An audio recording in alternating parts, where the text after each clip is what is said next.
Please go ahead, sir.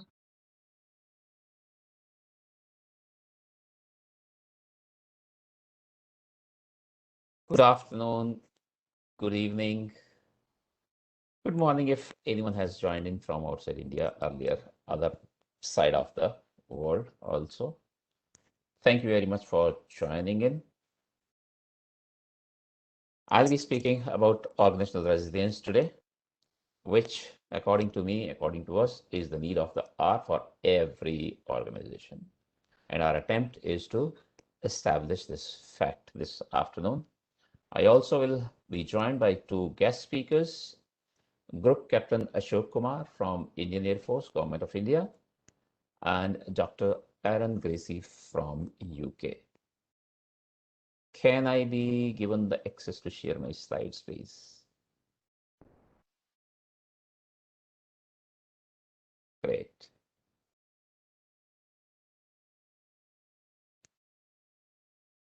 Quick check. Can you see my screen? Yes, sir, we can. Correct. Thank you very much.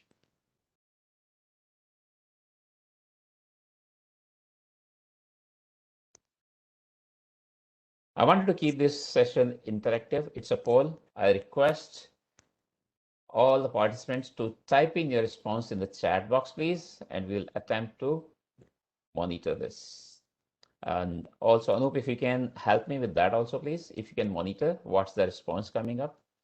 Is this your first introduction to this concept or word or phrase organizational resilience? You have two options, yes or no. So yes, I can see that quickly appearing on my screen. Yes, Karthik, Uma, yes. Keep typing in, please. Attempt is to keep this interactive. Okay. So it seems to me one no also has come. That's good. Okay. Mostly people are saying this is first introduction, first interaction, first encounter with organizational resilience. Good. Thank you very much. For your information, there is a standard. Like many other standards, I hope you all know ISO 9001. Some would know ISO 14001, ISO 22301, ISO 27001, and many more. So there is an ISO standard about organizational resilience also. I'm showing you the first page of the standard. The name is Security and Resilience, Organizational Resilience, Principles and Attributes. The current version is 2017, released in 2017, which means it's quite new standard. A relatively concept also is new. While no debates, there may be some people in the world who would say the one we knew resilience 30 years ago also. That's okay. We'll continue with this. Most of the ISO standards, all of the ISO standards are actually to be purchased from ISO. But during COVID-19 pandemic, ISO has made few standards available free, but read only.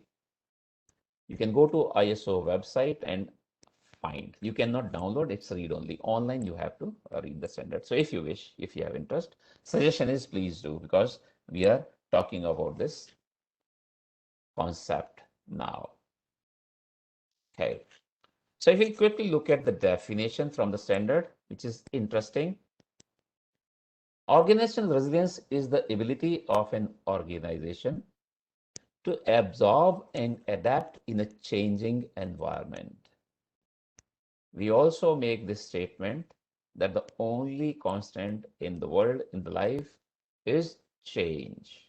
So every moment, every day, every week, month, there is change happening around us in personal lives, in professional lives also, including some big events that we call disasters or crises. One of those, perhaps the biggest one that we have seen in our lives, COVID-19 pandemic continues for about 18 months or so across globe.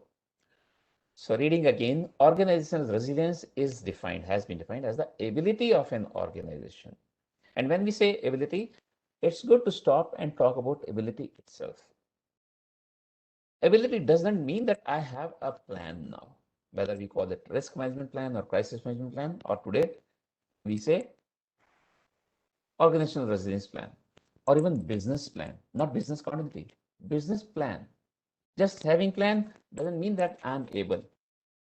I need to be using it. I need to have that capability, the knowledge, skills, competence to use that plan. Then only I am able.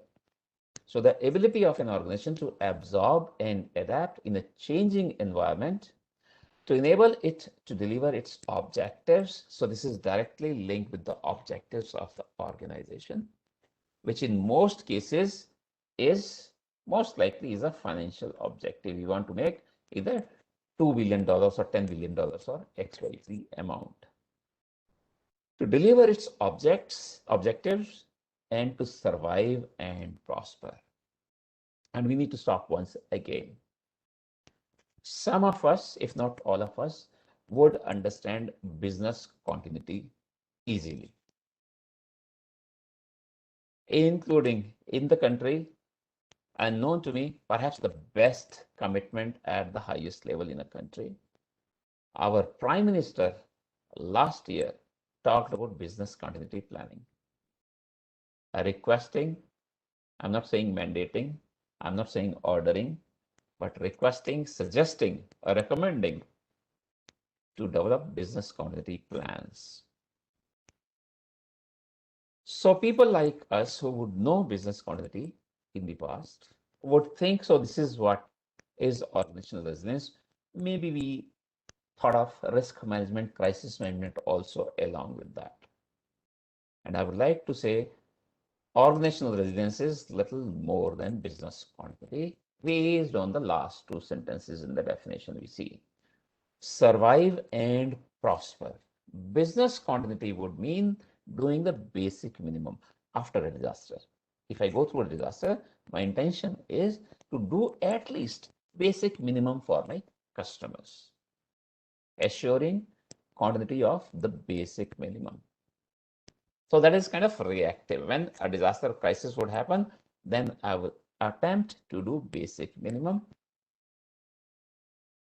Here the expectation is to survive and thrive and to prosper. If possible, attempt to do little more than what you were doing before the disaster. That's why I'm saying organizational resilience is little more than business continuity. And hold on, a little later I'll say it is lot more than business continuity. More resilient organizations can anticipate and respond. So we see there is an element of being proactive to anticipate, respond to threats and opportunities arising from threats and opportunities. This is why expectation is to do a little more. If you can convert a crisis or a risk into an opportunity, that should be the intention. Arising from sudden or gradual changes in their internal and external context. Quickly, this context means the boundaries within which I need to live. This could be in my personal life, and this could be in my professional life, in my organizational life also. So if I think of company, then what are internal boundaries and what are external boundaries? That is my context. And I need to conduct my business within those boundaries, the internal and external context, which keeps changing, which can create disastrous risks and crises, and which we need to be managing to come out in a better fashion if we can. By the way, COVID-19 pandemic has provided many such examples. In the past, we would think, how is it possible? I'm going through a disaster, and Daman is saying, do better, come out better, survive and prosper. COVID-19 pandemic has proved, it has shown us many such examples that it is possible, it can be done. Next question in front of you. Is business continuity management, BCM, related to organizational resilience? And you have two options, yes, no. Please start using your first response has come. Very good, I like that. Yes. Keep typing, please.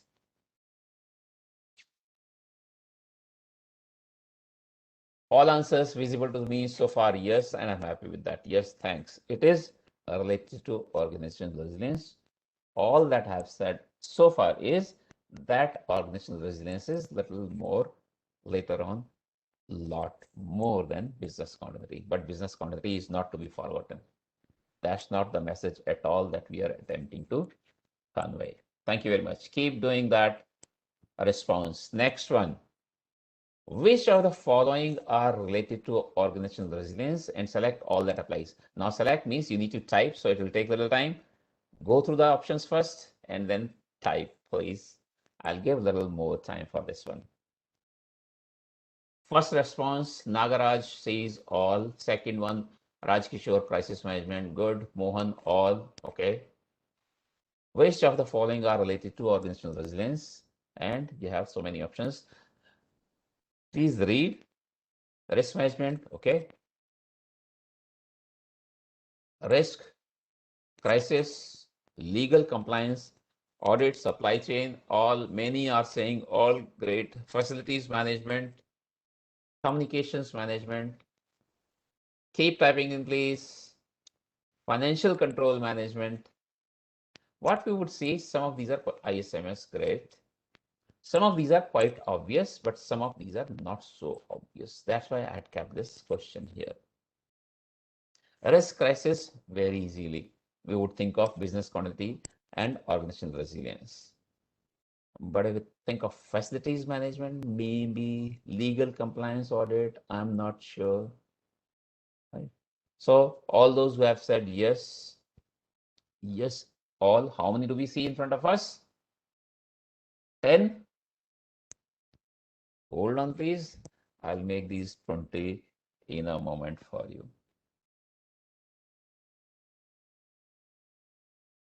Just to impress upon this, that when you talk of organizational resilience, you'll find I'm just displaying some words. Pay attention to these words, please. Wisdom, coordination, vision. Vision, perhaps we would talk about in other management systems also, but a lot more stress on vision, actually vision, mission, values in organizational resilience. A lot of coordination required. Adapt, we saw that in the definition also. Values, as I said, attitudes, which later on attitudes, behaviors, the way we do things, then get converted into culture of the organization. And the attempt is to make little change in the culture. And that's why it will be a big change program for any organization.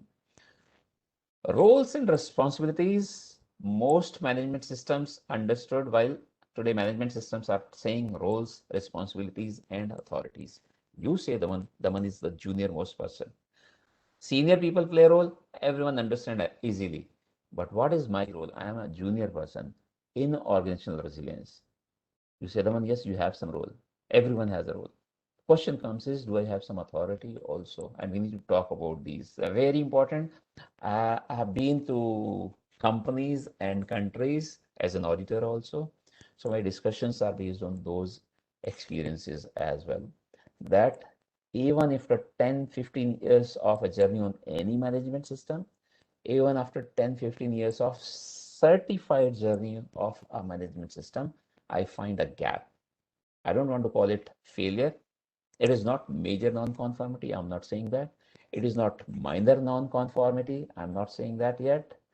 But it's an observation for sure that authorities have not been defined well.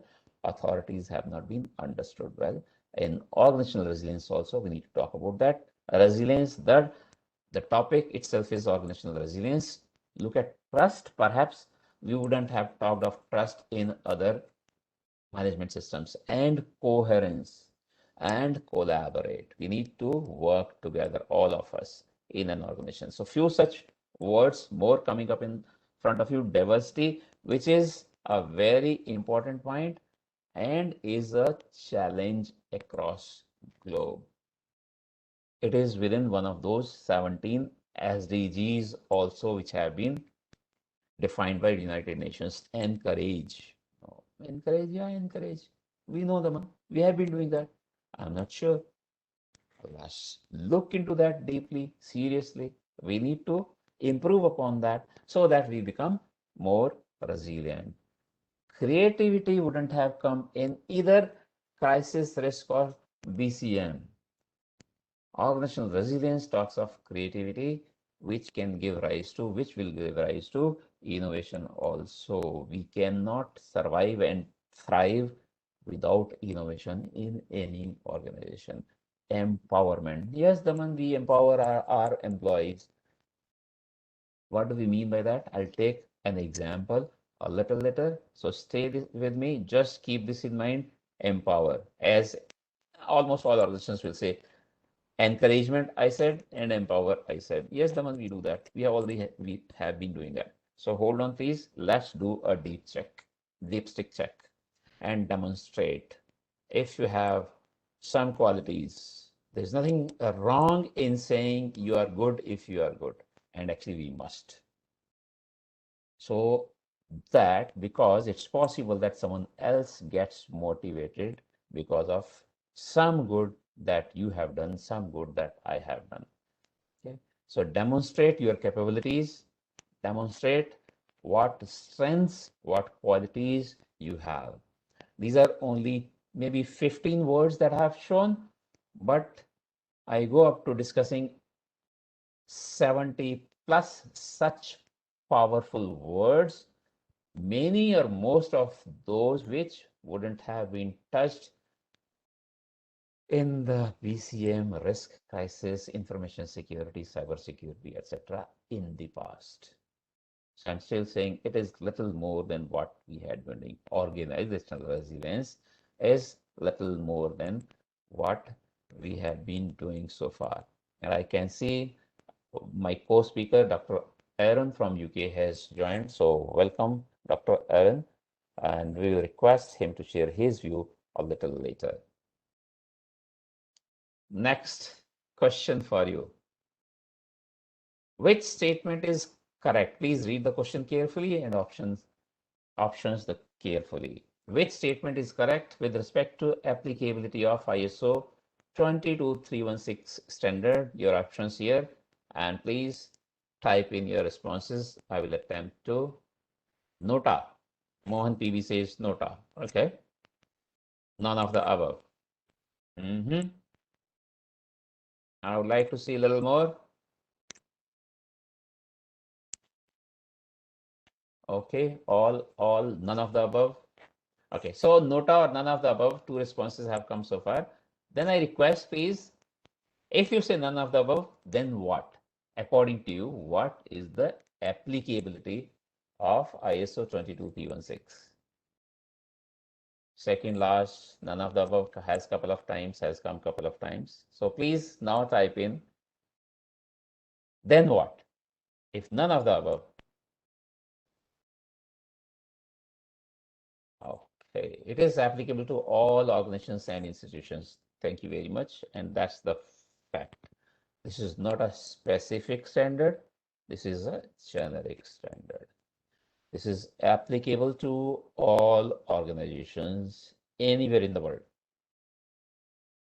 All organizations, whether government or public or private,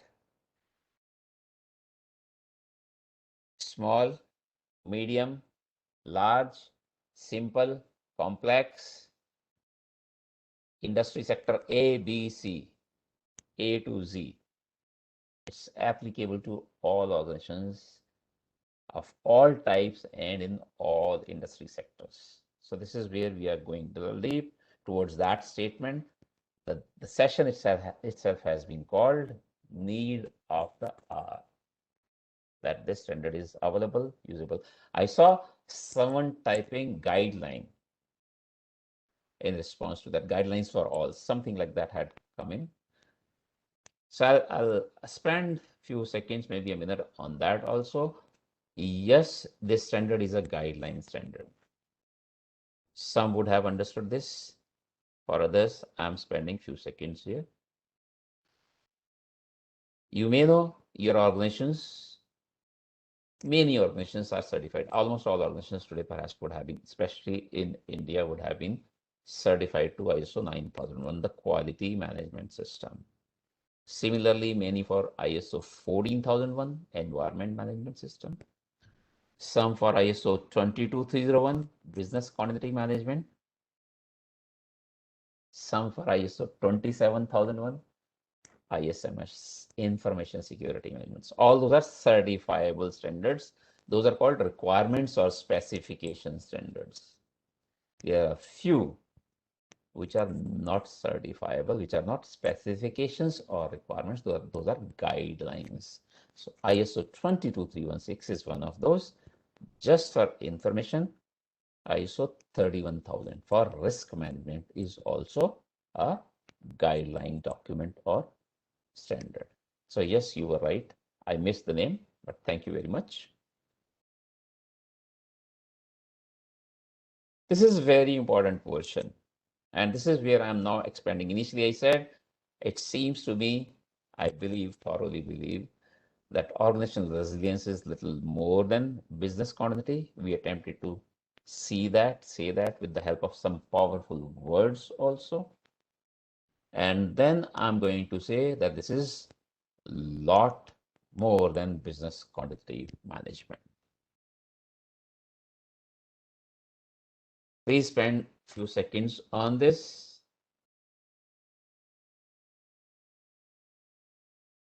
And I want to understand, I want to ask a question, again type in the response. What do you see in front of you? What does it look like? Guess what am I going to be talking about with the help of this slide? Anyone? Please do type in.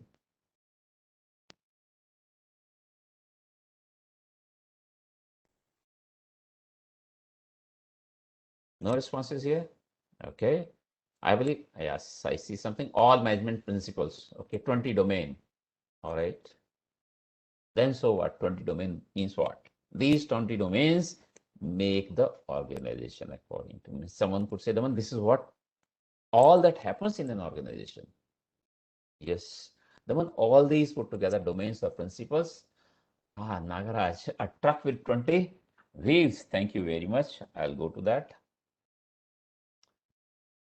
With a question, if not all, many, most of us own a vehicle, and we go, especially I'm saying either a car, jeep, bus, or a truck. We go to the garage for servicing. What happens there? They do many activities. Someone said, Daman, they give me a big bill. Yes, that happens there. Yes. But I'm not looking at that. They give you a big bill because they do some activities on your vehicle. Two activities that they do is wheel balancing and wheel alignment. If the wheels are not balanced or are not aligned, the vehicle doesn't stop working. Your car continues, but the efficiency goes down. So it is important to keep your wheels balanced and aligned. 4 wheels in a car. Here now we see, as Nagaraj said, 20 wheels. This is an organization. This is a monster truck with 20 large wheels. And the challenge now is to keep these balanced and aligned. This is what organizational resilience does, putting them all together. Objective is that the vehicle called organization, this monster truck, achieves its objectives with high efficiency. And quick look, some of these wheels, some of these blocks or domains in the organization are obvious.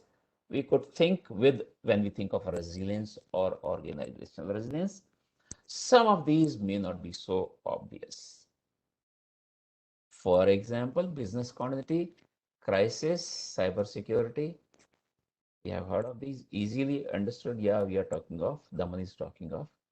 organizational resilience or resilience. But some of these may not be so obvious. Asset management in the beginning, we see. Governance, generally, all management systems talk of. There is a concept called GRC also, some organizations, governance, risk, and compliance. Quality management may not be thought of easily while thinking of organizational resilience. And the last one, strategic planning also, perhaps we wouldn't have thought. But all of these are important. All of these play a role in an organization's performance for achieving those objectives that we have kept for ourselves. So based on this, I'm saying that organizational resilience is much more than business continuity. Business continuity not to be forgotten. I hope in the morning also I had a session on operational risk management, and while closing there was a question, and then I had said it will take about 2 hours. By chance there is a session in the evening. Join. I hope that person has joined.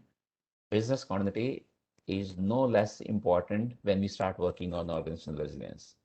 Crisis management is no less. I'm not taking away from IC, ITDR, etc., etc. No, all are still important. All need to work together. We need to keep them balanced and aligned towards the same objectives. I'll spend a little more time on establishing this fact. I'll spend a little more time spending these concepts, especially repeatedly, that it's linked with objectives of the organization, the purpose of the organization. We call it VMB, vision, mission, values of the organization. A standard, any standard is written in clauses. So I'm just showing you few portions of the standard so that we understand the depth, which we have just seen in the previous slide. That also is showing us the length, width, and depth of the concept of organizational resilience. But quickly, 4.1a, which is a clause number, an organization's resilience is enhanced when behavior is aligned with a shared vision and purpose. What is good about this standard compared to few other standards, I would say, the way I have understood, that it doesn't only ask you to do this or this is to be done, this should be done. It also tells you why. Very clear to me. Resilience is enhanced when behavior is aligned. Behavior needs to be aligned with shared vision and purpose. Vision and purpose need to be shared also. Why? So that the resilience goes up. As simple as that. The challenge is many organizations, again, I'm not saying this particular organization, but no one is perfect in this world. Improvements are always possible. That these vision and purpose are written by top management, they only know. I wouldn't be surprised if even they don't know. I do crisis simulation exercises for top management. In those exercises, I build a scenario and I keep increasing the intensity of the scenario and keep asking questions. And this is top management sitting in the boardroom. At one point in time, I would bring them to a point that some disaster has happened. So you need to now interact with media. So the question is, what does your media policy say? Do you have a media policy? Generally 30 people, 25 people sitting in the room. One says yes to this question. Yes, we have. Yes, who is the person? I'll wait for a minute, few seconds. Who is that person who says yes?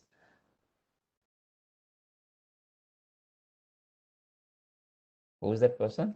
The person who has written that policy, most likely the head of communications or maybe the press officer, the person who is supposed to be talking to the media, and the rest. This is board. Have a look, please. Do we have this? Do we have this? So if board doesn't know, if the top management doesn't know, then you can think of the remaining 100, 200, 2000 or 20,000 or 200,000 people that you have in the organization. So improvement possible. These purpose, vision, etc., are written and forgotten. That's a challenge, and we need to work upon those. And answer is coming, corporate communication head, because he or she has written it. She knows that there is a such policy in the organization, other may not even know, right? So a mission statement is a concise explanation of the organization's reason for existence. Why do we exist? Needs to be written, needs to be defined, needs to be told, communicated to all relevant interested parties, especially your employees. This is such a huge improvement required. Almost, I'm saying almost all organizations. Because you say, Daman, you have a role to play in achieving these objectives or in achieving this vision. Daman doesn't even know what does it mean. You have not told. It's published on the, most likely it's on the website.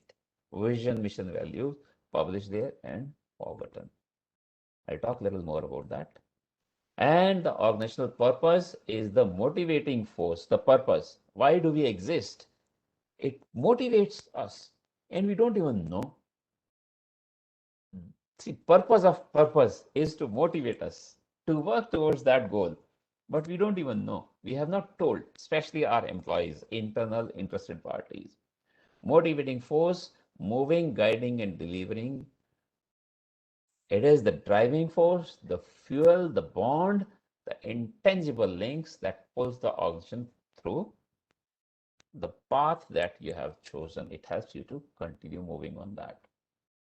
Another look at some other subclauses. 4.1c says this standard has been written as principal, attributes, and activities. So you see at the top principles as of now, clause 4. An organization's resilience relies upon an ability to absorb, adapt, and effectively respond to change. And then it means a lot. I see crisis management within this. I see business continuity management within this. This is what we had been doing. Yes, very good if you have already had been doing this. Now let's start looking at its effectiveness and start improving also. Effectively respond to change. Assume wherever we are. Some of you perhaps are in office while it's weekend. Most of us would be at home. I'm also delivering from home. There is a possibility of a disaster, either at your end or at my end. Assume fire in my house now at this point in time. That's an incident, and I need to respond to that incident. And my response is that I start running. That's a response, yes. But we don't need a response. We need effective response. Daman, do not run. You need to evacuate. There is a difference between running and evacuating. Quick, but in orderly fashion. So that is what is effective response, is evacuation, and we need to do that. So maybe many organizations will say, Daman, 4.1c appears to be risk, crisis, business continuity, and we have been doing it. Very good. My experience, out of all these domains, risk management, I believe, is the oldest one. Could be millions and thousands of years old. The day we were born, when we didn't even have clothes, perhaps we started managing risks at that time. But I'm surprised to see even some big corporates in the world, even today, do not have risk management department or function. Well, they have been doing business. I can't challenge that. They have been in existence. Most likely they could be better. Their performance might have gone up. 4.1d says, an organization's resilience relies upon good governance and management. So we saw that governance block also. All management systems talk about governance, and we need to have governance according to organizational resilience concepts. Also, good governance could be as simple as doing good for the employees, for the shareholders or investors, as well as for the society as a whole. The scope is so big. 4.2 says the organization should develop a coordinated approach. We had seen coordination was one of those strong words that provides a mandate to ensure its leaders and top managements are committed. Oh, the one, this is what we were talking in other management systems also. Yes, any program, any company, top management's commitment is the or one of the most important critical success factors that continues here for organizational resilience also. Leaders and top management are committed. What I'm attempting quickly through these about 5-6 slides is giving you a glimpse of some of the clauses. I'm repeating, to me, it has been written much better. Not only just asking, expecting you to do an activity, but that why also is clear. And that's why it's important. I'm saying this why is the big why is objective, the survival itself. Should develop a coordinated approach that provides systems that support the effective implementation of organizational resilience activities. Nothing comes free in this world. Quickly, do you agree? Do you disagree with this statement? I've made a statement. Nothing comes free in this world. First one agreed. Thank you, Raj Kishore. Anyone else? Even if they say free, buy one, get two or three, 30% discount or 70% discount, nothing comes free in this world. Thank you. I believe 100% responses are saying agreement with that statement that I've made. So even organizational resilience is not going to be free. If something is not free, then you need to think twice before doing that. Please do. I'm not saying just blindly go ahead, start implementing organizational resilience, start this program tomorrow, please. Think. And once you have decided, you are investing time, money, and effort into that, then you need to be worried about that investment. Any program, but specifically today, I'm focusing on organizational resilience. So if you have started implementing, you are investing time, money, and effort, then you should be worried. You must be worried about the outcome. And that's why we use this word effectiveness. We need to check effectiveness also. The one we started 6 months ago, where have we reached? Let's sit and let's review that. Very important point. Clause 5, one subclause I'm picking up from there. Organizational resilience is enhanced by leadership that develops and encourages others to lead. You see that? This was not in business continuity, I'm very sure. That develops and encourages others to lead. We know the concept says, Daman, if you want to grow, people below you should grow so that you are automatically pushed up. Understand the concept. How many are doing it religiously? How many organizations? And then at least those management system, this is HR portion, someone is managing this. Oh, this is organizational resilience. Whatever HR was doing, that is also part of, that is also towards resilience of the organization. We understand this, then kind of maybe it's eye opener. Develops and encourages others to lead under a range of conditions and circumstances. We may say this is kind of developing the second line. Here, succession planning. That is HR. Yes, that is HR. That is also towards organizational resilience. I'm repeating anything and everything that happens in the organization, right from the day an organization is born till the day an organization gets dissolved, till the death. All is organizational resilience, including during periods of uncertainty and disruptions. We need to see the leadership during uncertainties, during disruptions. There is another saying that a man's character is known or comes out during, fill in the blank, please, quickly. Type in. A man's, so no discrimination, a man's or a woman's. I hope there are some males and females both sitting here. First response, Santosh, during crisis. Thank you very much. And that's what we want to see here in 5.4, according to me. Yes, the one during throughout the year, you are good. We understand that. Let's see how do you perform. Let's see your leadership qualities during crises also. And one from clause 6, 6.2.2, The initial assessment of organizational resilience can be used to inform any work that is required urgently and reinforce the concept of organizational resilience with interested parties. Do not have time today. Otherwise, I can spend 1 hour discussing this interested parties itself.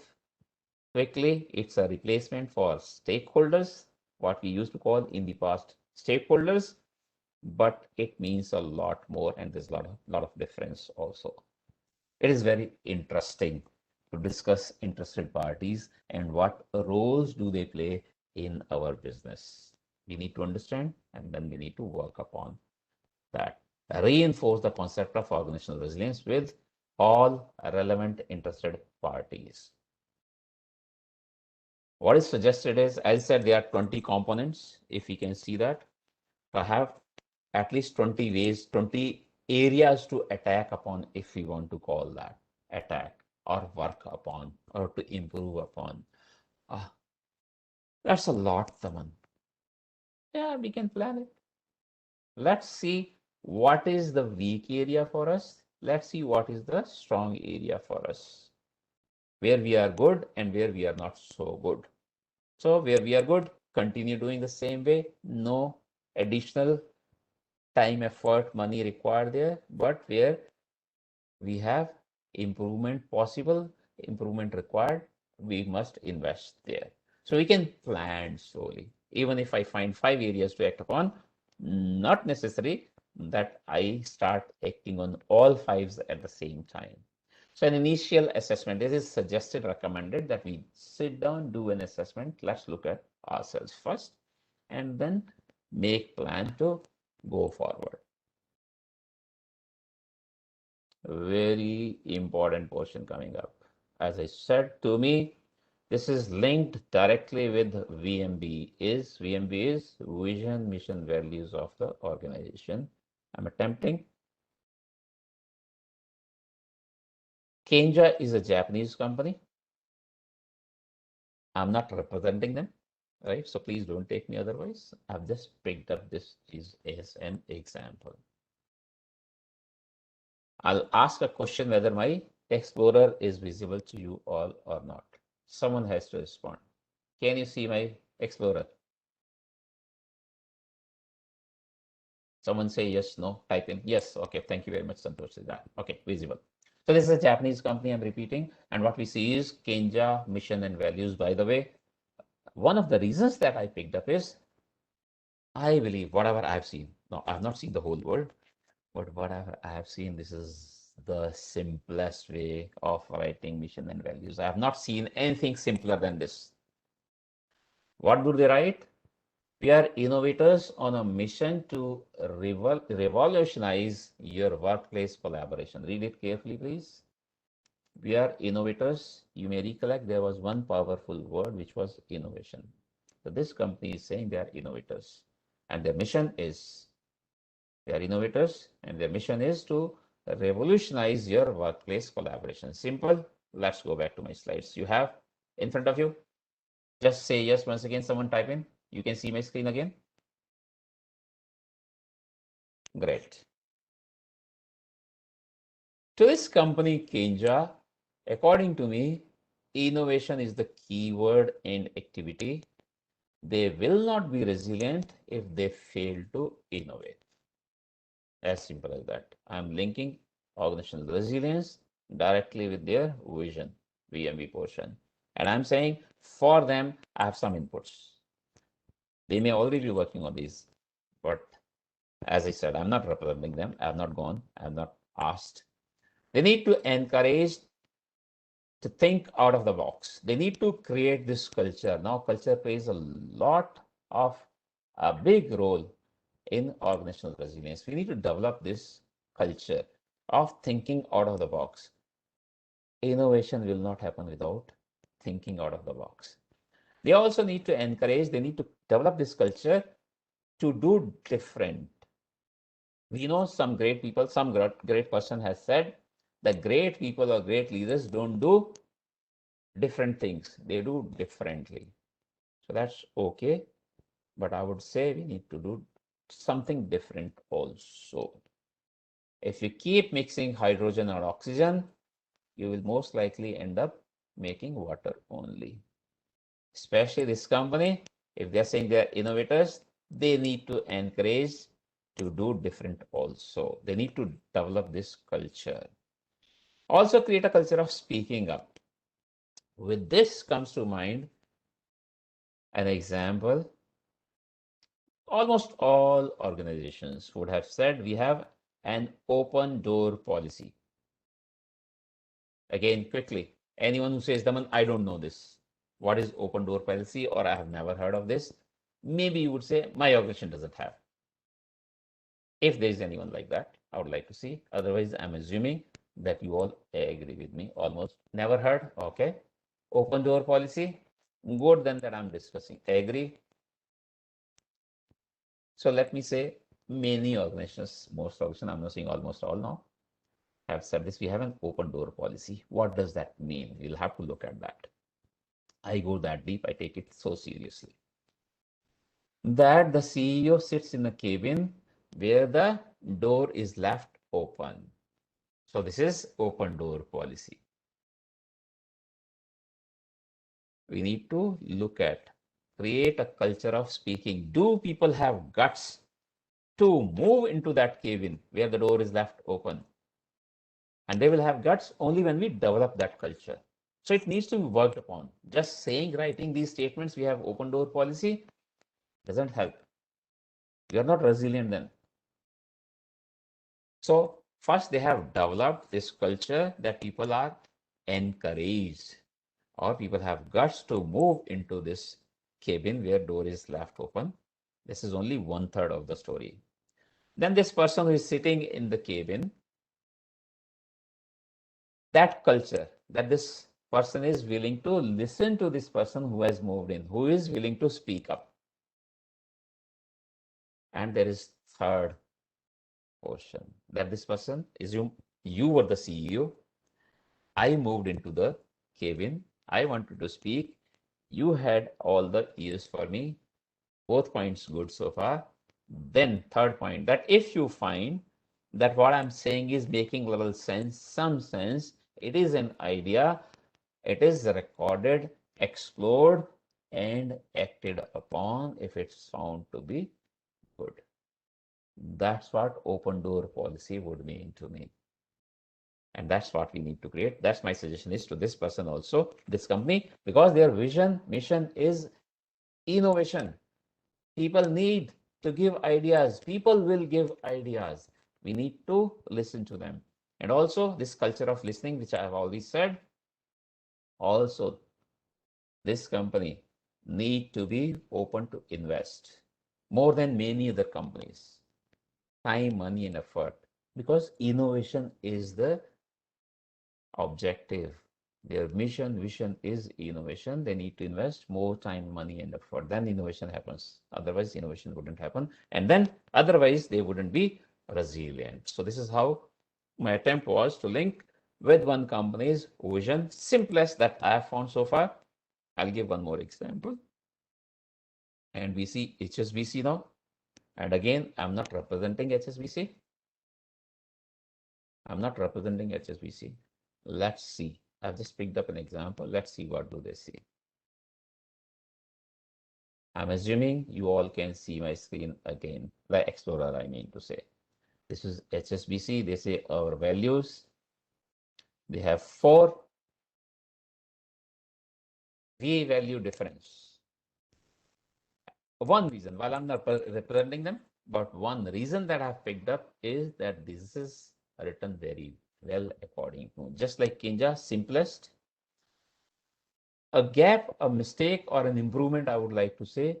I've seen many organizations who write these values. First, these just published on the website and forgotten. Almost all organizations will have a value called honesty, people care, customer care. So what? They just write these bullets, people care, respect for all. We value difference is for HSV, but they have defined also. This is very good, because the meaning could be different to different organizations. So you need to define it. then you need to let me know I'm an employee. Then only you can expect that I will be living to these values. So very well written according to me. We value difference, seeking out different perspectives. That's what it means to them. We succeed together, collaborating across boundaries. I'll focus on just these two. You can see my slide again, I believe. This is what they have said. And 22316 says, it elaborates on shared vision, mission, and values. I hope you recollect that. Shared. We all need to understand because we all play a role in that. With this, people will learn to live with differences. The goal is same, but we will all will have some differences, and we need to learn to live with those differences while still working towards the same goal. Conflict management. Oh, conflict management, there is no such word in ISO 22316. I see conflict management here, and that's very important in any organization's journey to be efficient.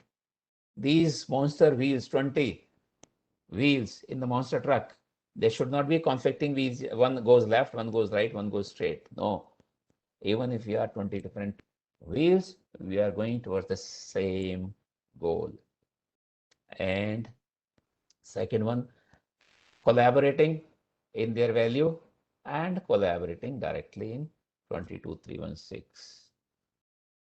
Collaborating, it brings focus on collaborating and strengthening with relevant interested parties. Repeatedly, I'm speaking this thing. This is very important portion. Even understanding interested parties, and I find gaps.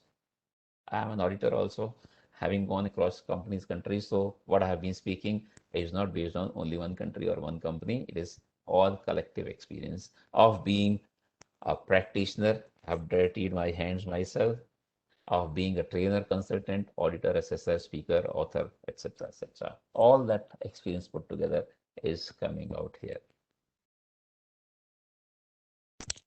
Someone says, Daman, I'm still not happy. I'm still not satisfied. You all become CEOs of your companies, please. And you say this, Daman, we don't.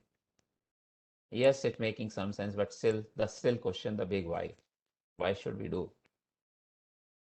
So I believe everyone knows United Nations, and everyone knows United Nations has developed 17 SDGs. Sustainable Development Goals. In short, these are known as SDGs. Question is, and you can say yes, no, now. Type in chat box, please. Are you committed to these goals? You means your organization. And you may have the same third option, I do not know. Is your organization committed to United Nations SDGs? Please say yes, no, I do not know. Yes first, Rajendra Kumar. Second, yes. Quick, type, keep typing, please. Want to see many responses, not for all, okay? That's okay. That's a good answer, actually, not for all. And which is perfectly okay. But at least for one, not for all means at least for one, your organization has committed. What are these goals? These are to make not aware, okay? That is also a response, that's fine. So that's why we are talking of these. Why have we made these goals? We have made these goals to make the world a better world. And I'm saying my mission today is to create, build resilient people to build a resilient planet. This is my passion now in life. Either one or all or many couple of these are towards making the world a better place to live, which also means a resilient world or resilient planet or resilient place to live. So if we are committed to this, please tell me, question coming up now for you all. Once again, keep your fingers ready. Which of these are close to organizational resilience? Your guess, as you believe as of now, or as you would understand as of now. Which of these goals are close to organizational resilience? Do we have any one goal? Number 5 and 10. 5 is gender equality, 10 is reduced inequalities. Okay. Anyone else? Please pay attention. Take time. I'm waiting. 4, 8, 9, 10. 4 is quality education. 8 is decent work and economic growth. Economic growth. Ultimately, the business of business is making money. We need to grow. The whole world needs to grow economically. Very good. More, please. I missed some responses perhaps while I was talking, looking at the goals. So I'm waiting. Number 3, good health and well-being. We will be able to make more money, which is goal. Economic growth, we said goal 8. We will be able to achieve goal 8 only if we are happy, healthy. We will be happy only if we are healthy. All right. To be healthy, then someone says, number 6, clean water and sanitation. Isn't it? Number 7, affordable and clean energy. Affordable. Right? Oh, number 12, Daman. Did someone say? Responsible consumption and production as well. I will take this towards maybe e-waste management. We all have a huge dependency on technology today. In a couple of days, I'll be publishing a paper, especially what has happened, COVID-19 pandemic, last 18 months, our dependency on IT has increased a lot. I do not have figures available. I wouldn't mind if it says it has increased 300%. We have more laptop, desktops, and other devices in the world now. We have more electronic gadgets, devices in the world now. Did we think of e-waste management also at the same time? Which is the question I'm asking about. We all have been using masks, for example, PPE kits. How is the disposal happening in the world, in different countries, including in India? All this is linked with organizational resilience. All this is linked with sustainable development goals of United Nations. So if you say you or your organization is committed to any one of these SDGs, then organizational resilience is the way forward. You will go through this. One of these has resilience correctly, exactly resilience. Which one is that? Someone, please. Others, someone said all 17. I agree with that also. Yes, all 17. But some will be closer compared to others. There is one goal that has the resilience directly written. Which goal is that? Do we have something called resilient cities? Sustainable cities, number 11. Right? Then I'm repeating. If someone said all, yes, all can be. Some little more, some little less. I have created that list also. Someday I'm happy to open that as well. From organizational resilience point of view, perhaps the order would change according to me. Right? So this helps us to answer that big why. If the discussions before that didn't help, that monster truck view didn't help, that discussion didn't help, if VMB discussion didn't help, then this is also one. We all need to be committed to making the world a better place to live. So we need to be committed. Most likely some of us would have signed also. Go back and check here again, VMV, your objectives, whether some would have said following and committing to SDGs. Then organizational resilience is immediately linked with your objective, your existence, your purpose. I hope the discussions have been making sense. And I can wait for a few seconds to see yes or no. Chat box, please. Thank you very much. Next question in front of you. Anyone in the group? Are you allergic to playing with tools? And options are no, yes, I do not know, I do not wish to disclose. So far, I'm getting the first one, no. And this no, I believe, is answer to this question, not the previous one. Previous one was, are the discussions making sense? You're saying no. I will be disheartened. So assume this no is for this question, poll 5. People are saying they are not allergic to playing with tools. Okay. Thanks. Suraj says discussions are making sense. Thanks. Okay. So if you are not allergic to playing with tools, and why don't we play with the tool then? The question will come after some time, if not today, if not immediately. Daman, how do we measure it? You have said nothing comes free in this world. Organizational resilience is not free. And you have said that we need to be worried about our investment, time, money, and effort. We need to check the effectiveness. So how do we check the effectiveness? So I'm going to tell you a story of intent, implementation, and effectiveness with the help of an assessment tool that I have developed. Quick demo. And someday we'll sit again if you wish to take you all through this in detail. I hope you can see my screen, which is an Excel sheet. The tool is visible, right? Someone type in yes, no, please. Can you see this Excel sheet called Organizational Resilience Assessment Tool? Thank you very much.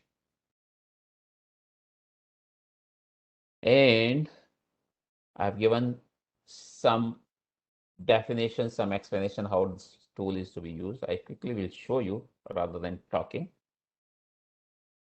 One point is that monster truck had 20 wheels.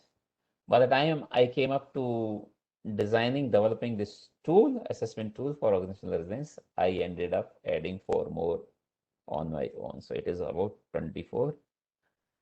Like any other assessment, it will be as good as the person who is using it provides the inputs, right? So you need to be honest. This is what our request is.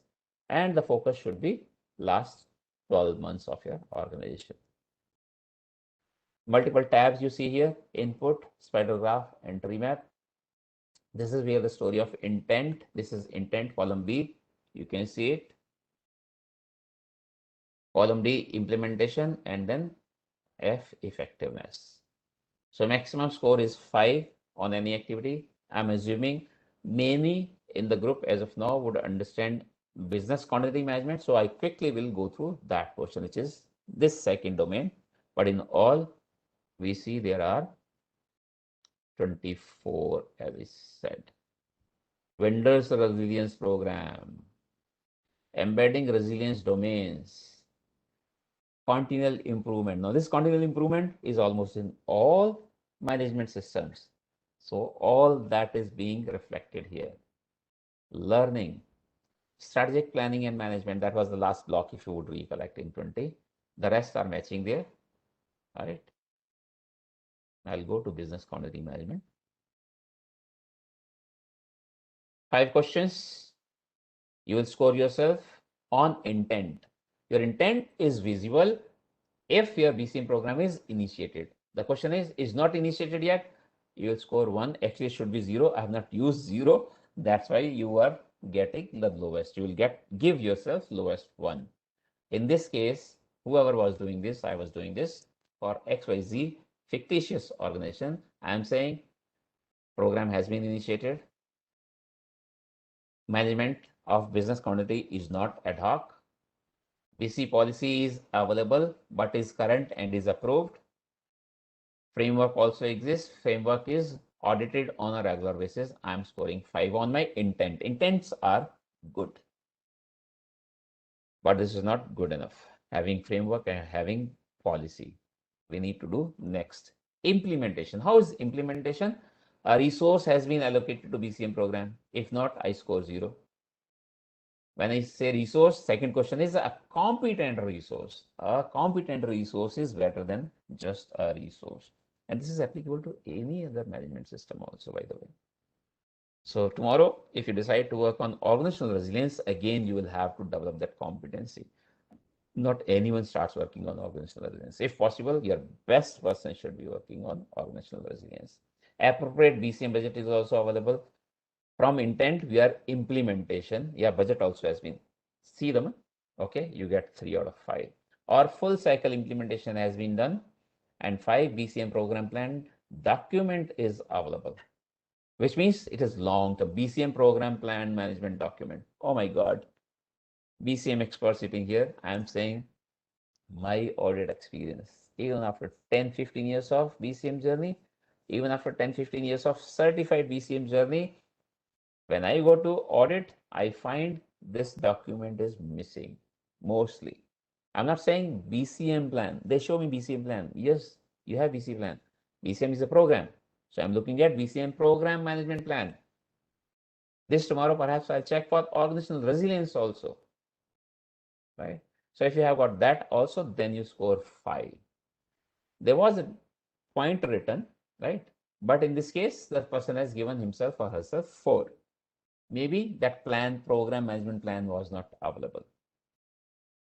In this tool, then, if you score 4 on intent, you cannot score more than 4 on implementation. This is an assumption. But you are doing it yourself, so you need to be as honest you need to be. Right? And then you have taken some actions, you need to check effectiveness also. So what is happening here is, on effectiveness, again 5 questions. BCM effective is not measured, you should get 0, but there is no 0 score scale, so you get 1. Or parameters for BCM effectiveness are appropriate. BCM effectiveness is measured and is input to management review. See, it's increasing, you're measuring effectiveness. Continual improvement of the BCM program is visible, which means your program is effective and the BCM has been third-party certified. In this case, even if you were certified, you would score 4 only on effectiveness because implementation score was 4. So this is how we'll go through all this. Next tab, the spider graph is plotted automatically for you. I'll take long to explain the spider graph, so I'm not going deep into that. But at the same time, look at the next tab, tree map. Again, plotted automatically based on whatever assessment you have done yourself. Maximum score is 15. I'll increase the size here. Okay. And I have given some color coding. Anywhere the score is greater than 9, it is green, which means continue in the same way.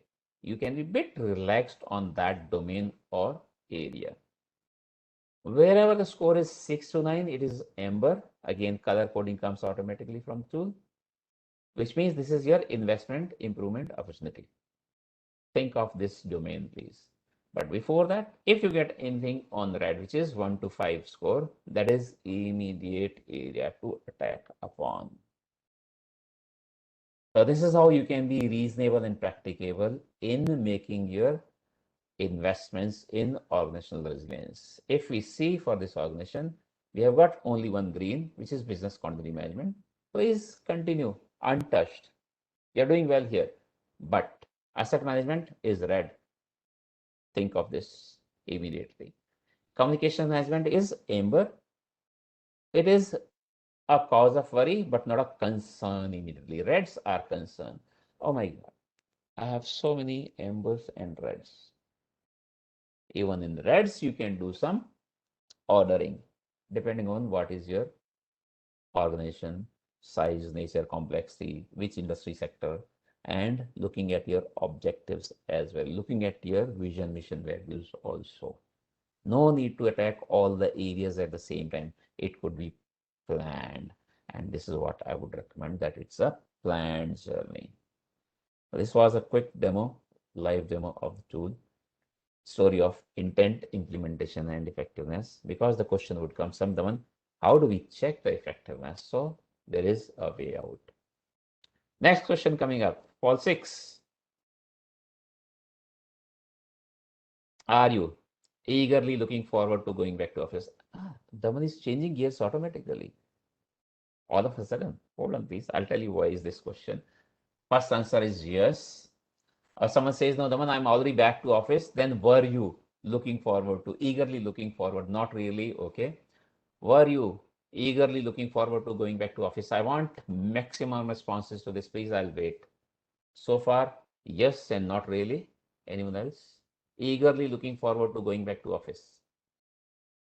Yes, another one. Yes, yes. I want to see more. There are some no's also. Okay, good. But quickly, if I say it's already visiting office as a BC manager. Okay, so you never stopped. Yes, more yeses coming here. Thank you very much.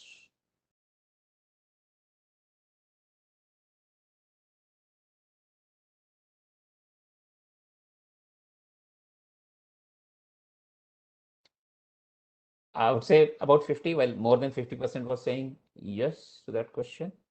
That means there is some pain at home. I'll link this with the next slide that is coming up. That's the reason of this question. So if there is pain or there was pain when you were working from home, then what were the pain areas? Again, select all that apply says, which means you'll have to think, read, and type. So please start typing in. I'll take extra time here on this one. What were the pain areas or what were the pains during work from home? If it's over for you or if it still continues for you. Options: physical infrastructure, IT infrastructure, work-life imbalance, miss the breakouts of office, boredom, privacy, stress, work-life. First response has come in. Okay, more please. Information security, miss the breakouts of office. Raj Kishore, thanks. And we cannot ignore, we should not, I think all. Okay, still I'm looking at the order that you will write in.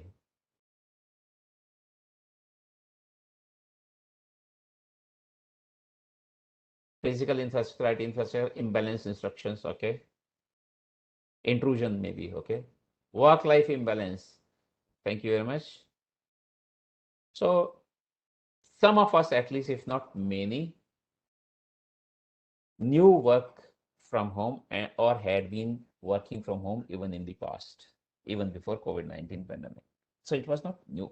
Many organizations allowed work from home in the past in the name of work-life balance. What is coming here is work-life imbalance.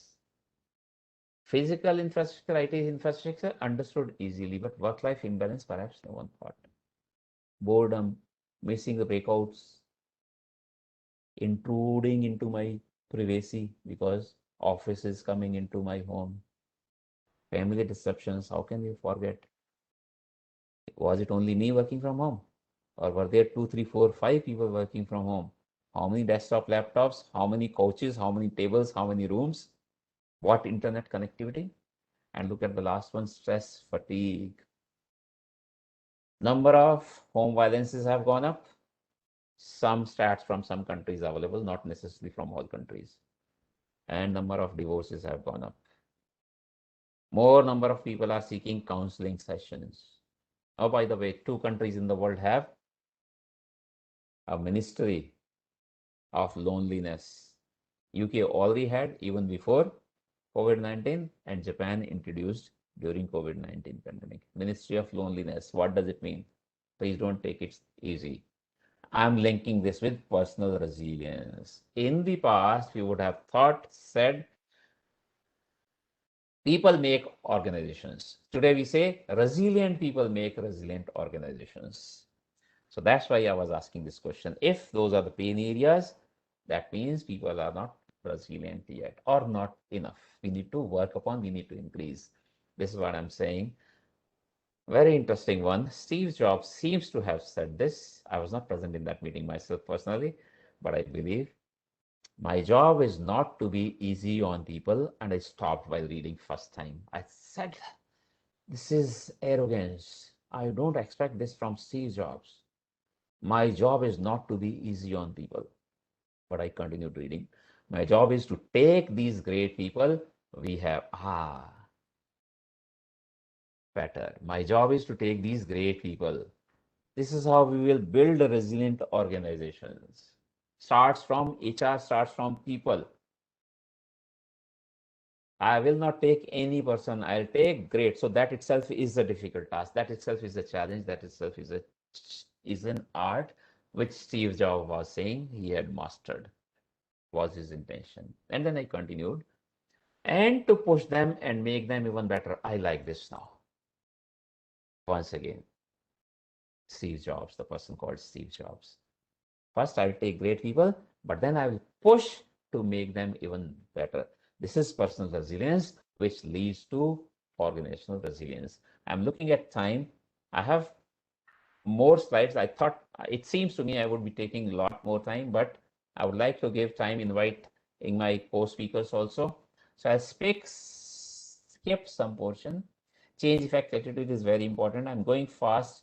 Imagination and innovation is very important for organizational resilience. This is in Hindi. I hope most, if not all, would understand. Dr. Aaron, please excuse me. I'll attempt to do a little bit in English, but I cannot do justice to the emotions that the poet had. Not written by me. I read this perhaps when I was in third grade, fourth grade. 50 years ago, there was no organizational resilience. This is the best a poet could have said about change, effect, and attitude. जो निकल कर बादलों की गोद से, this is a story about a drop of water, for which again, as the poet thinks, the house is the cloud and the drop is leaving the house. A change is happening in our life.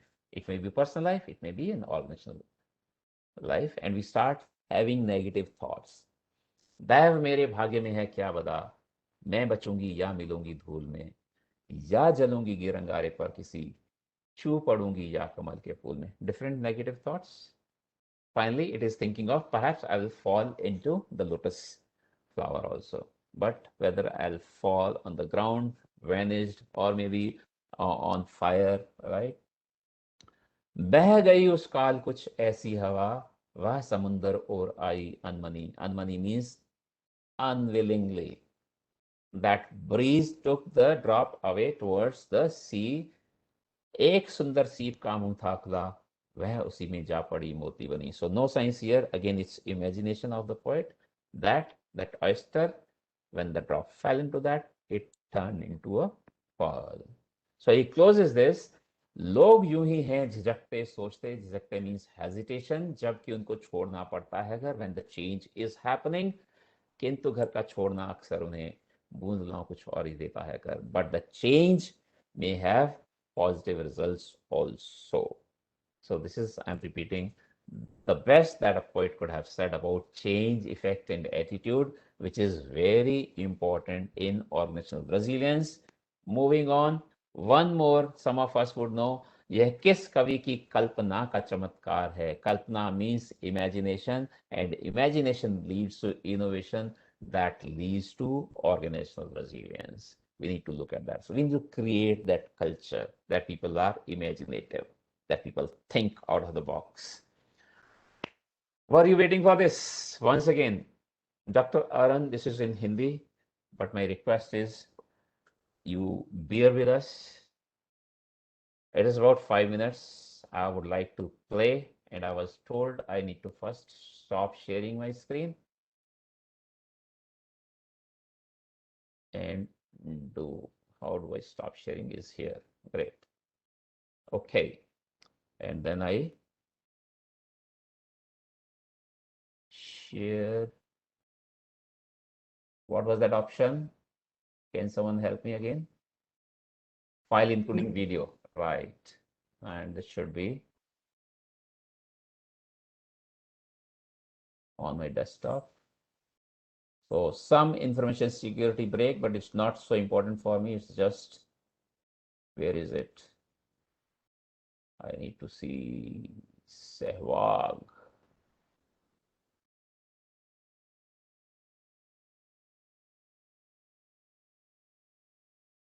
Bear with me, please.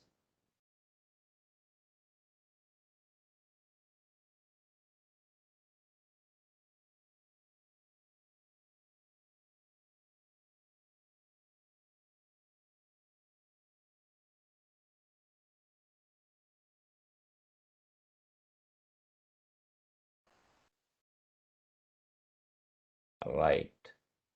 But find it. Can you see it? Someone say yes, no, please. Yes, sir. Please play. Okay. 99 से 2000 दिसंबर तक मैं first class cricket खेला, run बना। Video, audio clear? Audio, video clear? Say yes, Yes, no, please. yes, sir. Yes, sir. Great. Watch it carefully. I'm going to ask a question based on this. It's about 6 minutes. I will not play full. Don't worry about that. जब मैं वापस आया तो मेरे कप्तान सौरव गांगुली थे, उन्होंने pick किया था मुझे 2000 दिसंबर जिम्बाब्वे खिलाफ। तो और मौके भी बहुत दिए इन्होंने, तो 15-20 इनिंग तो हमारी कोई रन ही नहीं बने थे, तो उसके बावजूद भी बैक किया। तो I think credit goes to you only. कि इतना मौके अगर नहीं मिलते तो शायद इतने बड़े प्लेयर भी नहीं मिलते। बट मुझे ओपनिंग किसने कराई, वो भी सौरव गांगुली ने कराई, थैंक्स टू जहीर खान। तो श्रीलंका में बहुत सारे ओपनर ट्राई किए लेकिन किसी ने रन नहीं बनाया, युवराज, हेमंत बंदानी, अमर पुरसिया। तो जहीर खान ने अप्रोच किया दादा को कि सहवाग को भी कराओ। तो मैं गालियां देता था मुझे क्यों ओपनर बनवाते, लेकिन शायद आज दोनों का धन्यवाद भी दूंगा इस प्लेटफॉर्म पे कि अगर मैं ओपनिंग नहीं करता तो शायद उतने रन नहीं बना पाता। तो दादा ने मुझे टेस्ट मैच में भी ओपनिंग करने को बोला। मैं वनडे में काफी कर चुका था। जब हम लोग इंग्लैंड पहुंचे तो दादा ने मुझे बोला कि टेस्ट मैचेस में तूने डेब्यू में 100 बनाया, साउथ अफ्रीका में, इंडिया में मिडिल ऑर्डर में रन बनाए, बट यहाँ मौका नहीं मिलेगा मिडिल ऑर्डर में खेलने का, क्योंकि लक्ष्मण वापस आ गए थे, Rahul Dravid, Sachin Tendulkar, Sourav Ganguly, Laxman, 4 middle order batsman थे, तो मुझे बाहर बैठना पड़ेगा। तो उन्होंने कहा तू ओपनिंग कर। तो मैंने दादा को पूछा कि आप भी तो मिडिल ऑर्डर आप कर सकते हो, तो मैं आपकी जगह खेल लूंगा, आप ओपनिंग कर लो। इन्होंने कहा मैं कैप्टन हूँ, जहाँ मेरा दिल करे वहां खेलो। मैंने कहा नहीं, एग्जैक्ट यही वर्ड थे। फिर मैंने कहा कि सचिन तेंदुलकर कराओ, उन्होंने भी तो बहुत सारी वो कर ली। कह रही अगर तू उससे बात कर ले वो मान जाएंगे तो मैं उनको करा दूंगा, तेरे को कितने जगह। अब सचिन तेंदुलकर को कौन मनाए, तो वो भी नहीं हुआ। तो फाइनली मैंने लक्ष्मण से सलाह ली, इन्होंने कहा मैंने ओपनिंग की है तो बिल्कुल मत करना, तेरा कैरियर खत्म हो जाएगा, तेरे को वापस मौका मुश्किल मिलेगा। तो इनकी भी राय मैंने ली। फिर मैंने दादा से कहा कि अगर मुझे मिडिल ऑर्डर में वापस मौका मिलेगा, अगर मैं एज ओपनर फेल हुआ तो मैं ओपनिंग करूंगा। Watch carefully. तो दादा से मैंने टीवी पे लिखवाया। उसके बाद ऐसी नौबत आई नहीं कि मुझे मिडिल ऑर्डर में दोबारा। थैंक्स टू दादा कि अगर वो मुझे टेस्ट मैच में ओपनर नहीं बनाते तो शायद जितने मैंने रन बनाया, शतक बनाए, उतने नहीं बना पाता, उतने भी क्रिकेट भी नहीं खेल पाता। ओपनर हम ये सोचते थे कि जो नया बॉल छोड़ेगा ऑफ स्टंप के बाहर, छोड़ेगा बॉल को पुराना करेगा, जिससे कि 3 नंबर, 4 नंबर, 5 नंबर जो हम खुशकिस्मत वाले थे उनको आसान हो जाए। लेकिन आपने ओपनिंग अलग तरीके से की, मार के बॉल को पुराना किया। ये किस लिए? दादा क्योंकि जो मेरे बाद खेलने वाले खिलाड़ी थे वो राहुल द्रविड़, सचिन तेंदुलकर, सौरव गांगुली, वीएस लक्ष्मण, वो सब 200-200 बॉल पे 100 रन बनाते थे। तो अगर मैं भी वो करूंगा तो मुझे कोई नहीं पूछेगा, क्योंकि रन तो सब बनाते थे। तो अगर मैं भी सेम पैटर्न पर रन बनाऊंगा तो मेरे को शायद कोई नहीं पूछेगा, मेरा नाम कोई नहीं लेगा। तो मुझे लगा अगर मैं जल्दी रन बनाऊंगा तो शायद उन लोगों से पहले मेरा नाम लेगा। क्या सोच है? तो सोच अलग थी। उसमें मैंने बहुत बारी नुकसान भी झेला, पहली दूसरी बॉल पे आउट भी हूँ, बहुत सारी इनिंग खराब भी हुई है, लेकिन अगर मैं वैसा खेलूं तो शायद मेरे को नाम मिला। तो वो रीजन। बिल्कुल। लेकिन ये हमारे दर्शक को बताएं कि मुल्तान में जब ट्रिपल सेंचुरी लगा, 95 से शतक पे गए छक्का मार के, 195 से दूसरा शतक पे गए छक्का मार के, और 295 पे 300 पे गए छक्का मार के। और छक्का मार के जब फील्ड था long off, long on, deep mid wicket, deep square leg, Saqlain Mushtaq. ये क्यों सिंगल खेल के क्यों नहीं 100 या 100? अगर सिंगल लेता तो 6 बॉलें खेलनी पड़ती, 6 बार आउट होने के चांसेस है।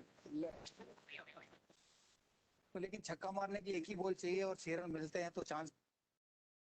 Please tell me quickly, what is your take from this? I hope you can see my screen once again. Quickly. Risk and reward. Rajkishore, thanks. Anyone else? Take chances. Okay. Santosh, more please. Taking chances can be beneficial. Sarang, good. More please. Raja, I missed that. Raj, again, going fast. Varinder, adapt. Okay, I like that. His philosophy was attack. Okay. Quickly then. I'm sorry I've taken a little longer. I would like to stop immediately. To me, it is attitude. Once again, I'm looking this is change, effect, and attitude, which will make us more resilient. If I take singles, there are 6 times I could go out. I would like to go, or to take one, or give only one chance to be out and let me score a 6. So there's a lesson from this video for his story, change, effect, and attitude, according to me. Dr. Aaron, requesting Dr. Aaron to come in, please. I'm here.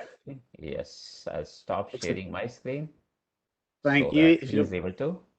And my apologies that have taken long. If you can finish in about 14 minutes so that we request the next speaker also, and we stay within the time. With my apologies. Thank you very much. So how do I share my screen? My share box is blanked out.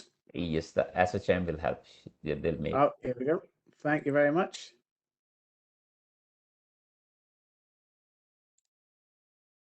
And hopefully a slideshow is now appearing. Appearing, yes.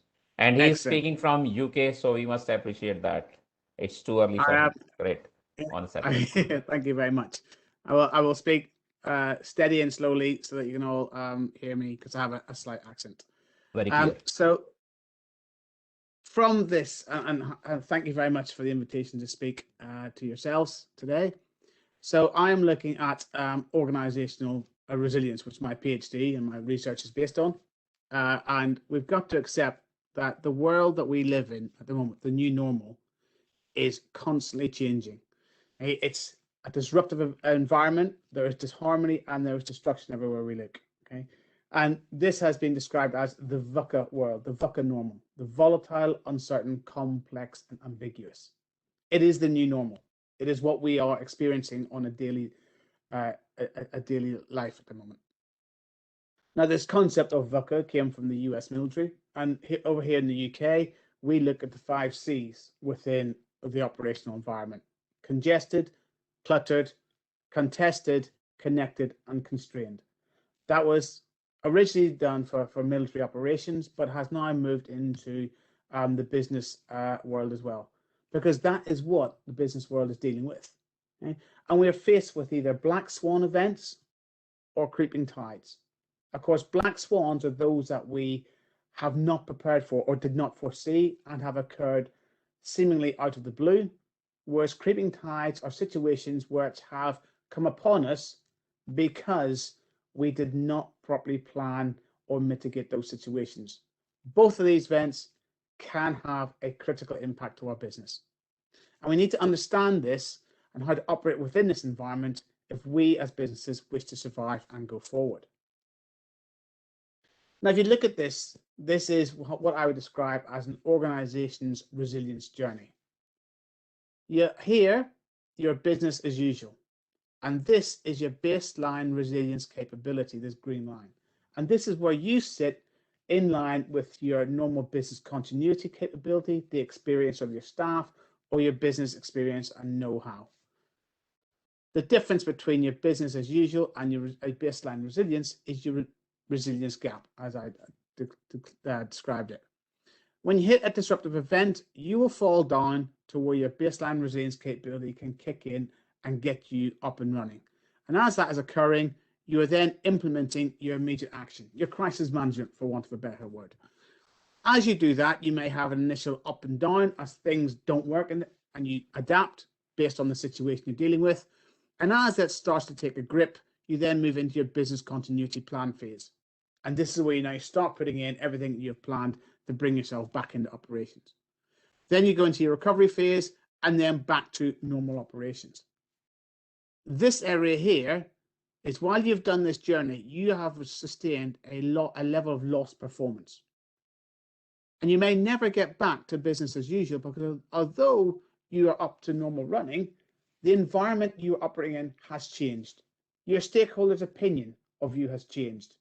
The environment itself has changed. Your actual economic strength in the market may have changed because your competitors may have got ahead of you. And this idea of bouncing back does not exist. It is a fallacy. You can never bounce back to where you were because, as I've described, your environment has changed. While that is also happening, you're also learning through your operational experience. This is the painful part of learning because you're doing it while suffering the disruption. Ideally, what you want to be doing is learning from the mistakes of others, which unfortunately for you, if you're going through this journey, other people are looking at you and learning what you did wrong to make sure they don't suffer the same fate. However, the key bit here is doing your lessons learned, reviewing what happened and why. This gives you a benefit of operational learning and organizational learning, as I've identified here. This increases your baseline resilience capability. You understand what went wrong and why, and you make sure you don't do it again. You also build the experience of your people, and you develop training requirements to address those gaps. What this does, this organizational learning piece, is it increases your baseline resilience capability, so your resilience improvement. It also shortens your resilience gap. The third bit, through your lessons learned activity, it gives you a performance improvement, which enables you now to go back and start operating at a higher level than you were, because you now know what went wrong, you've put mitigation in action, you've put protection in place, and you've actually increased the capability of your staff. So you're now operating at a higher level. Unfortunately, because you weren't ready in the first place, you've had to go through this painful journey to do that. And the whole point of organizational resilience is making sure you put in place something that shallows that dive. So what you want to do is stop that from being such a steep curve. So black swans, creeping tides, and hydras. The situations we deal with now are complex. They will have many heads to them. Okay? And what we're looking at here is the UK's risk resilience framework of 2017. It identified that there may be a large-scale influenza outbreak, and there also may be the arrival of other infectious diseases. As we have seen across the globe, everyone focused on influenza, and other people didn't actually focus more on the COVID and other elements, which allowed it to spread quite quickly. And we were lax in our response, even though we were, as a community across the globe, highly aware of the implications that influenza could have. It's not as if COVID was not expected. The Americans in 2018 through 2019 ran numerous exercises in preparation for it and actually created a virus based on a COVID outbreak. They called it the SPARS pandemic for their test exercise. And still they were not ready. Right? But also we're looking at potential other events. So here we have the Space Shuttle Columbia and the Space Shuttle Challenger disasters. Likewise, the Deepwater Horizon disaster. All these were termed as black swan events.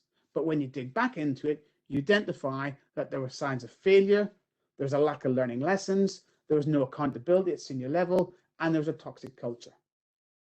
Organizational resilience seeks to stop that from happening. Okay? And this is what we're looking at now. So, demand brought us into 22316 and looked at what is organizational resilience.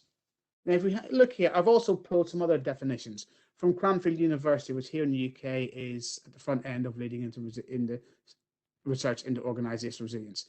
Also, the UK standard, okay, resilient organizations, which is a New Zealand-based part of university teams, and also the Australian government. So anything in red I've pulled out shows where they're thinking of regards organizational resilience.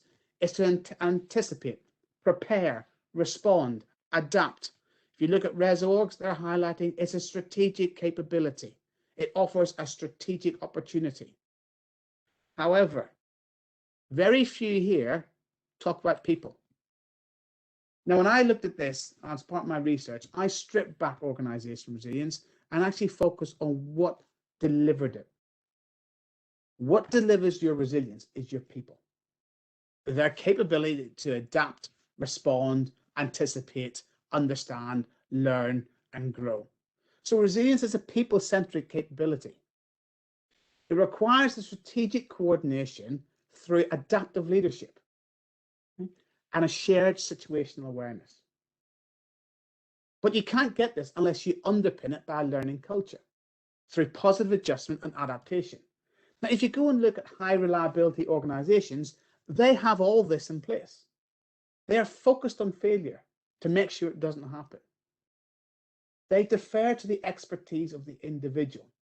You know, a nuclear aircraft carrier, a lowly engineering mechanic can stop that ship sailing if he fears there is a risk with the nuclear reactor. That does not go up and down the chain to the captain and 17 different layers of management. And yet a number of our organizations do exactly that. So by the time the C-suite has made the decision to stop the ship, the damage is already done. Okay? So the real challenge here is understanding our environment. You know, I've mentioned the VUCA world. So how do we counter the complexity that we're faced with? Well, there's the shared vision and purpose for changing, understanding our environment, effective information gathering and analysis, and what we do is intelligence driven. But there's also the clarity of action, understanding our end state. You know, what is our vision? What is our goal? Where do we want to be? Then how are we going to achieve it? What is the means to get there?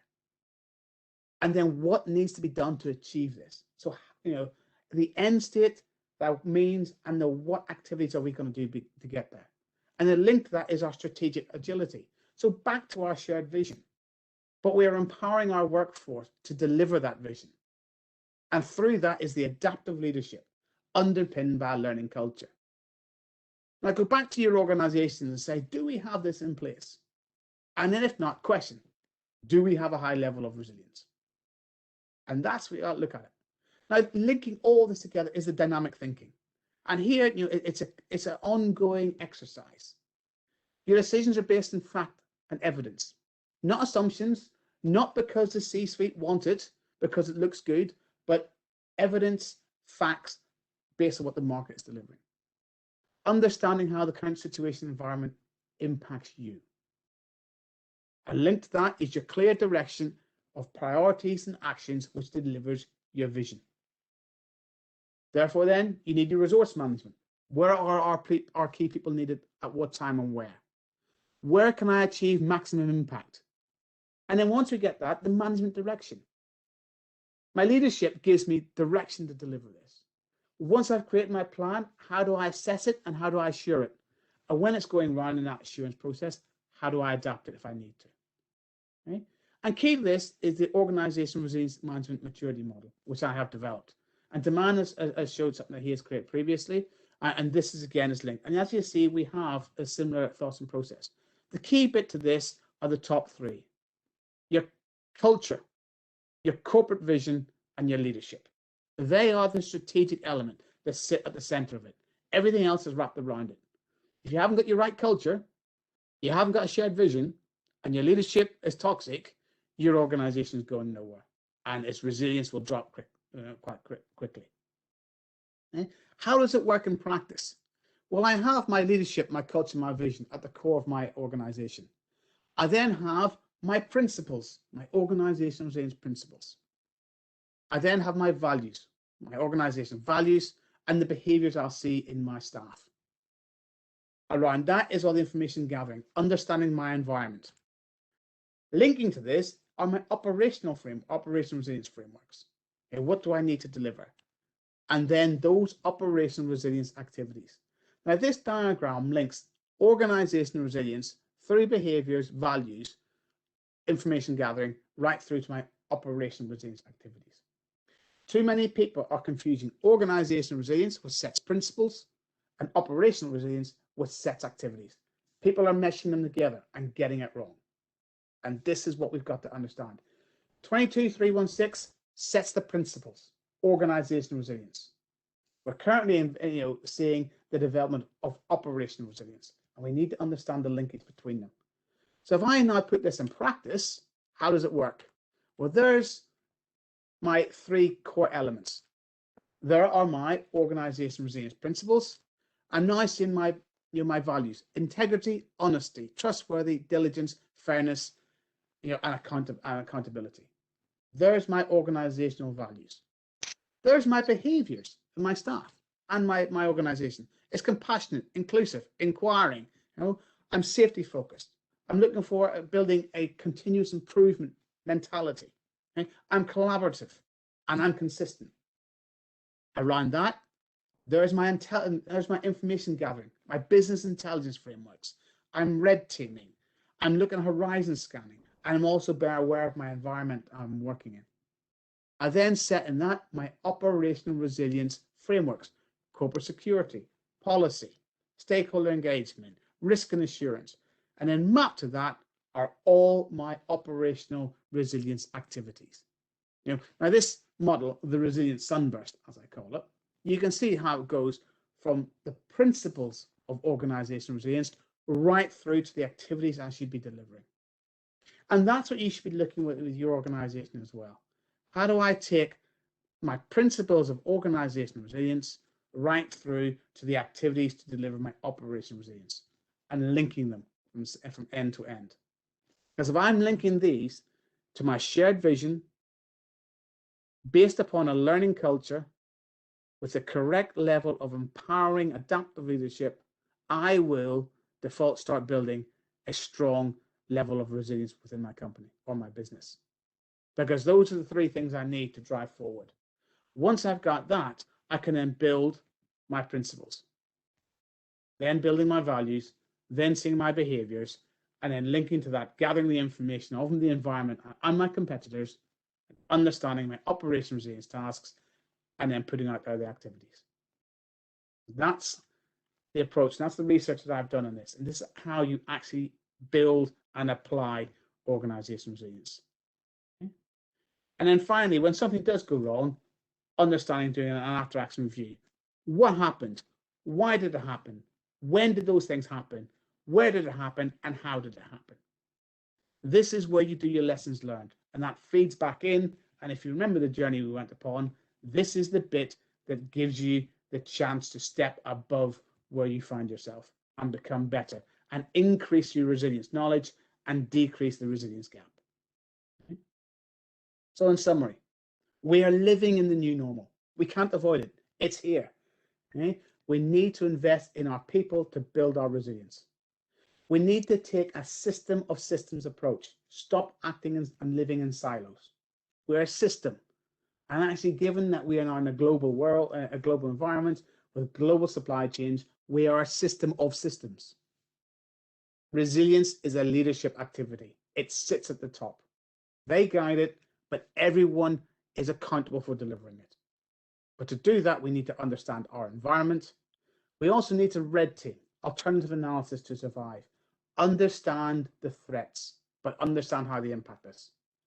Review, identify, and implement the lessons that we learn, and build a learning culture to survive. This is how we go forward, and this is how we build the resilience we need to deal with the modern world we find ourselves in. And that, the man, is myself. Any questions or anything you wish to discuss, please feel free. Okay. Furthermore, if you wish to find more about Squared Apples and the work we're doing, please feel free to click on the hyperlink, which is at the end of the presentation.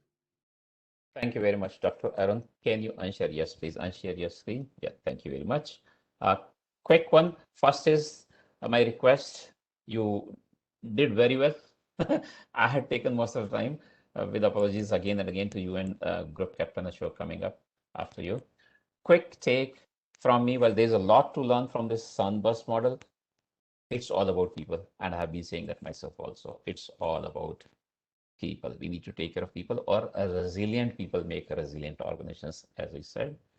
I also have developed my own definition of a resilient organization, which I would like to narrate now. Risk managing, learning, and continually improving organization is a resilient organization. And not one person can do it. We all need to work together repeatedly, right? If you do not mind, Dr. Aaron, my request is we will put this to you. If you can spare time, next time we would like to give you full 45 minutes, and then we'll be happy to do that, because today we couldn't give you enough time. I had set 15 minutes only for you. Right? Very happy to come back and do a full 45 because there's a minutes. great learning I have seen in this year's research. Thank you very much. With that, I would like to invite our next guest speaker, Group Captain Ashok Kumar from Engineer Force, Government of India. I'll stop sharing my screen so that you can continue. Group Captain Ashok Kumar, please. I request ASSOCHAM to give him the access, please.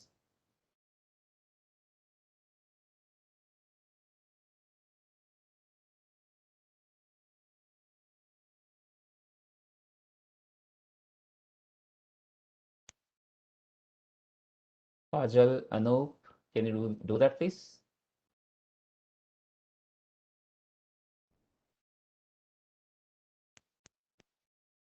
Providing speaker access to Group Captain Ashok Kumar.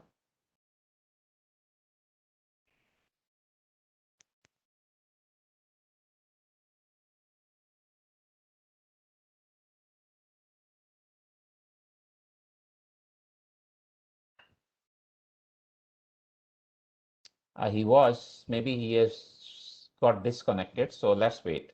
I was speaking to him in between, so he was connected for sure. With apologies once again to all.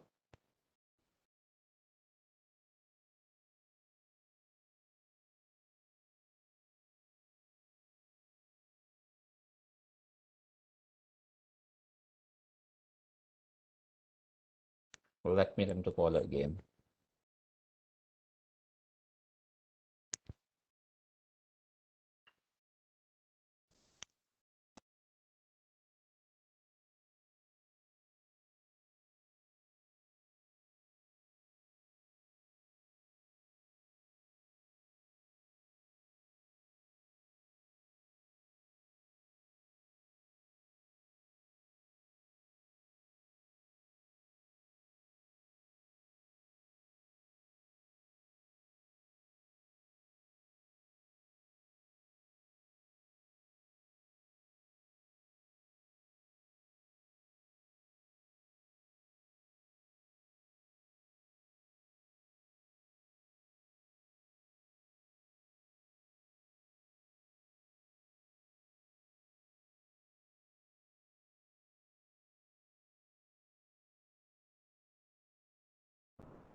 Just hold on. Okay. Kajal. Kajal, can you hear me? Anup? Yes, sir. Yes, sir. We Yes, can. he's logged in, he says. Can you just make him the speaker? He says he can see everything. Yes. Yes, as Sir, Ashok Kumar. maybe he's joining as an attendee. No? Okay. Is it okay now? Anup? Yes, sir. Great. Logged in, sir. Thank you very much.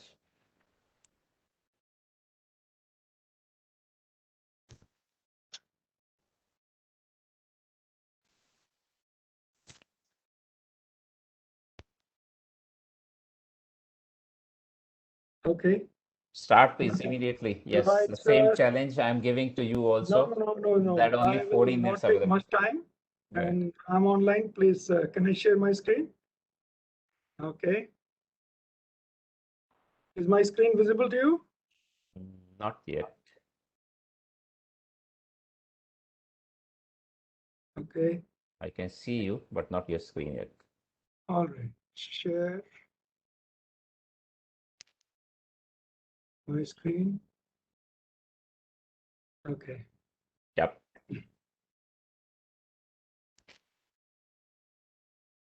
So while he is the third speaker coming at the end, but all participants just wait and watch.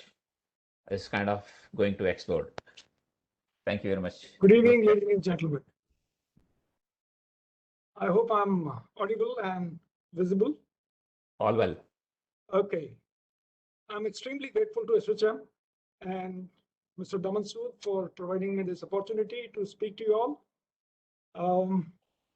My biggest motivation to join this event was meeting my cricket stars in this virtual world.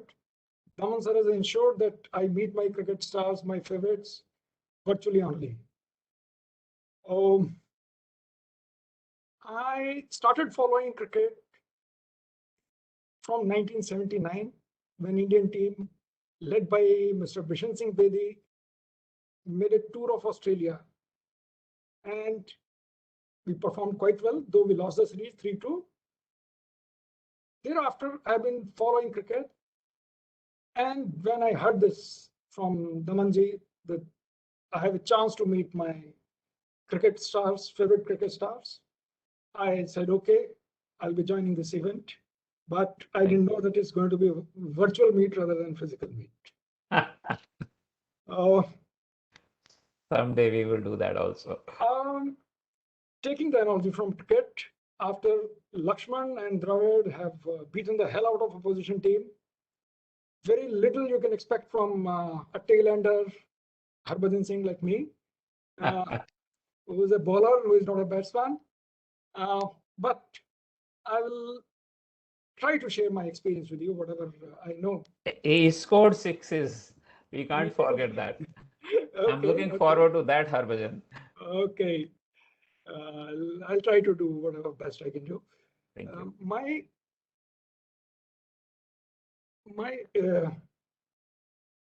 interaction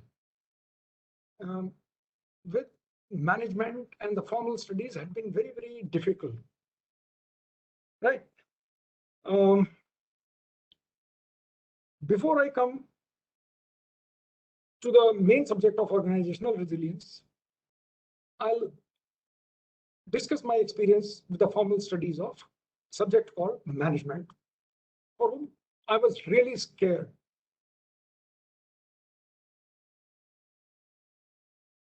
Let me ask you one question.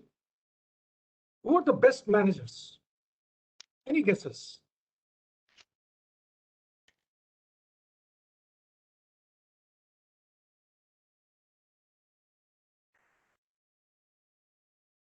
Homemakers are the best managers. They do the resource management. They carry out the finance management, human resource management, the cultural management of the house, to name a few. Anybody disagrees can type in the chat box. Also share the name, contact number of their spouse. I'll get it fixed properly. Right? After 7 years of service in Indian Air Force, I joined up immediately after BTech. I was made to undergo a course called Junior Commander's Course, which is equivalence of Executive MBA. The subject which I was scared of, I was made to undergo. Prior to undergoing this training, my decision used to be based on instincts, my past experience, and whatever knowledge I had. In case I'm not able to resolve many things, I used to fall back on my superiors, and they were really old age Google Babas. We didn't have this luxury of, typing anything on Google bar and get the answer, best possible answer. Our superiors were our Google Babas. To my surprise, after undergoing this training, my decisions were based on the methodologies provided by management, the implementation of mathematical concepts in real life, that is called operation research. Earlier, I used to study operation research for the purpose of passing exams. I'm being very, very truthful. Understanding the business process started with analytical mind, and I could work out the methods to fill the gaps. To cut the long story short, formal studies had enabled me to connect dots between the theoretical and practical concepts. Coming on to the organizational resilience.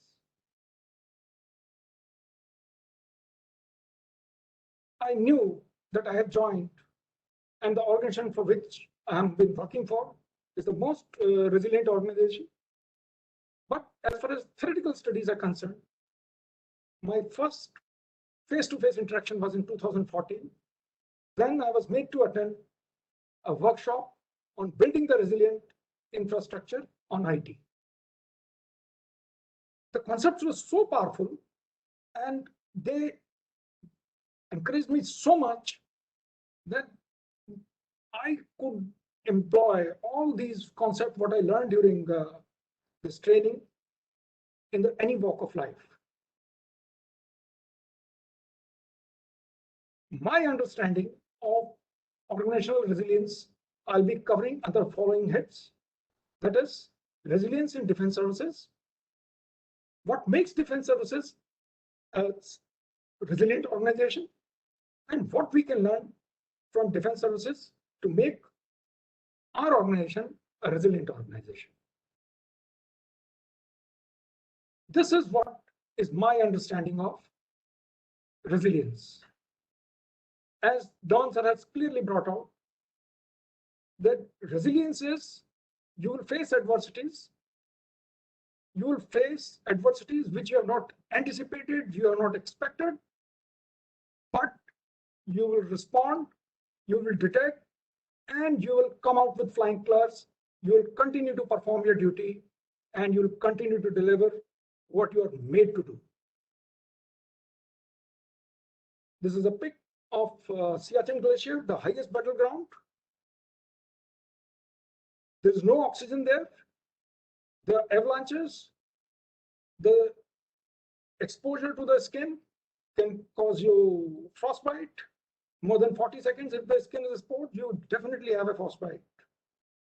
People have various kind of problems, and the troops there are rotated every 3 months. Despite such adverse conditions, people are there, surviving, fighting, and defending the nation. What are the factors which make an organization a resilient organization? To me, to the best of my understanding, it is first and foremost the organization culture. Then comes the people, and technology comes the last. And this is the order. We cannot reverse that order. The technology comes first, people first, organizational culture brings in the people, and sometimes there are certain bright stars, the people who set standards in the organization, and they set the culture. They become the benchmark. The organizational culture flows from the 10 principles of war. These are available on Wikipedia. Daman sir has already given me less time, so I will not be covering them. I'll just touch upon the selection and maintenance of aim, the maintenance of morale, offensive action in case needed, secure your own vital areas and vital installations, element of surprise. Your adversary should not be able to guess what are you up to. Concentrate the forces where your opposition is weaker with the minimum effort. This is where the operation research and the transportation problems of mathematics were derived during Second World War. The flexibility of operations. In operations, there are no 1 + 1 = 2. It could be 1 + 1 = 11, or 1 + 1 = 100. Cooperation amongst the various arms, support, fight. You have to fight like a unit. You cannot say, my system is functional, somebody else has to check his own system. No. The ownership and the cooperation is the key here. And you should be able to sustain the operations. Those principles built the loyalty, the integrity, the discipline, and physical fitness is the key, and it culminates into your uprightness. And these points were touched upon Dr. Aaron. I'm so happy. These points are part of formally crafted courses and the part of trainings. When I say people, The people in armed forces work for Naam, Namak, and Nishan. Naam is your respect, your izzat. Namak is your loyalty towards the country. And Nishan is the insignia of a particular organization. People who want to read about Major Akshay Girish, I've given the link. I'll share the slides with Damanjay. You can share it with the participants. It's a very heart-touching story. People will not be able to hold their tears, the kind of grit this gentleman has shown in defending our borders. Let me show you a video which shows that what kind of people, exceptional people. If it doesn't work, if you're not able to hear, Daman sir, please let me know. I will play the audio the way you play.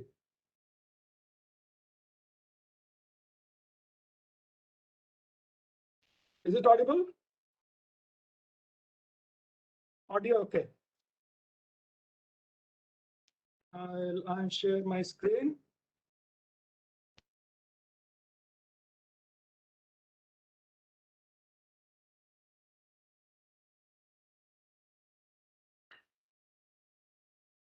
Bear with me.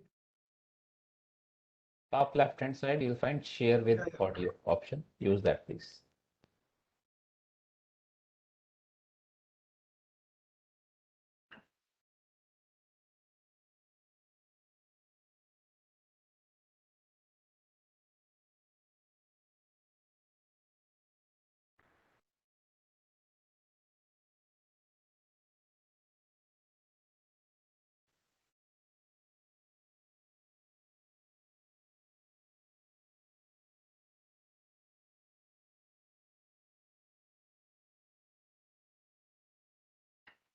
Can you play, please? Is it visible? Yeah, all clear. Audio, video, both.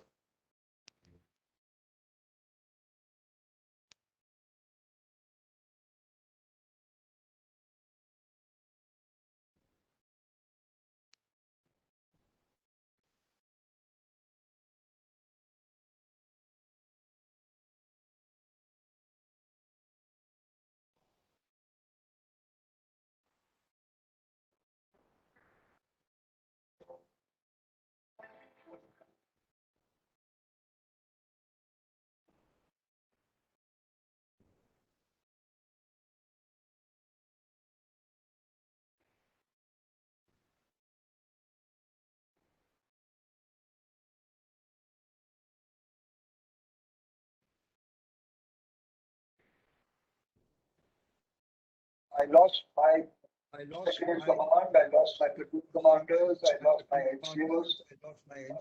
We had very severe casualties because we were fighting all the time.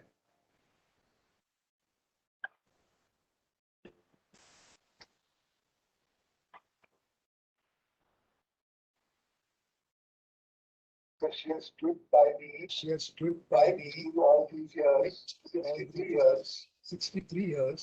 And, my life is great because of her.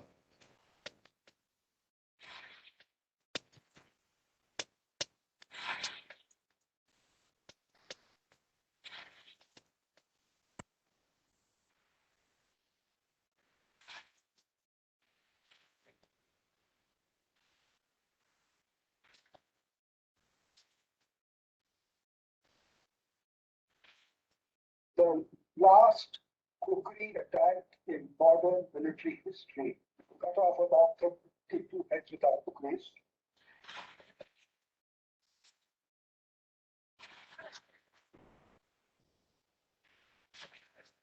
Don't mess with the cookers, otherwise you will lose your head.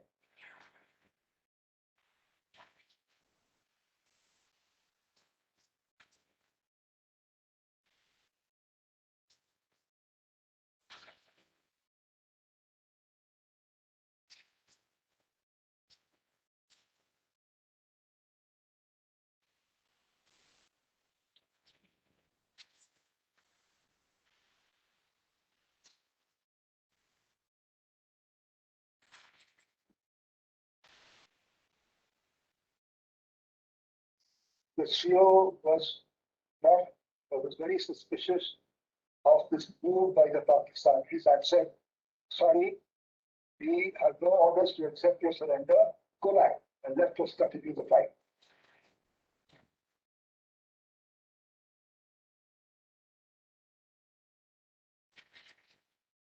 Three brigadiers, 2 full colonels, 173 officers, 290 JSUs, and 8,000 troops surrendered, 352 of us.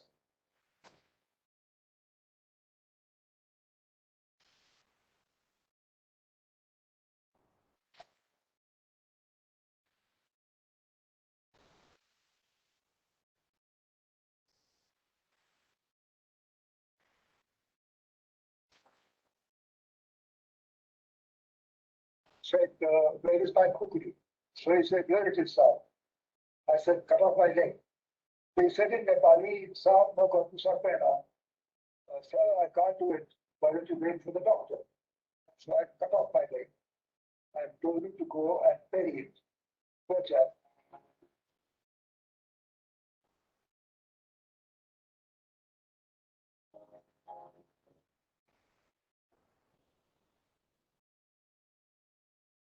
I have not joined the army to be a babu. So I said, sorry, I want to command a battalion.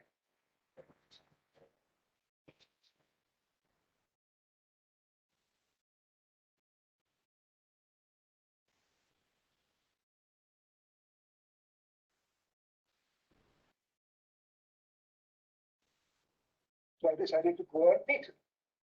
That involved a climb of about 1,800 feet. So I climbed, and I met him, and we had breakfast together.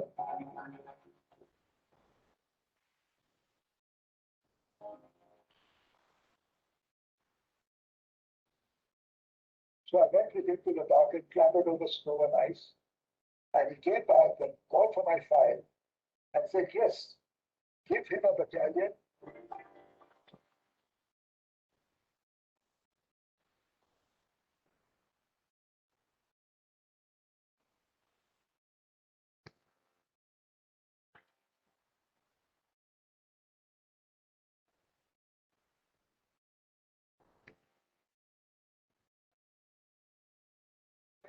Campaigning for the marigold to be the flower of remembrance for India's war dead.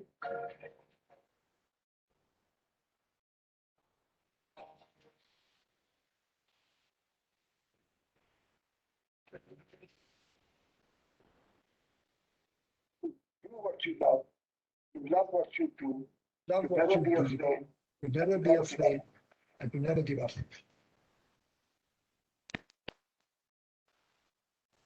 An excellent example of personal resilience. Thank you very much. Thank you, sir. Thank you so much. Hi. Is my screen visible? Yeah. I'll continue from here. Yes, please. Couple of minutes, I believe. Yeah, a few more slides. Now, coming on to the technology, the biggest challenge we face in the selection of technology.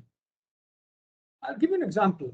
Our earlier warriors who chose elephants, they were defeated by the armies which had horses. And the people used to fight with swords. They were defeated by people who were using spears or firearms. So every time the technology, you bought a technology, the advanced technology was available.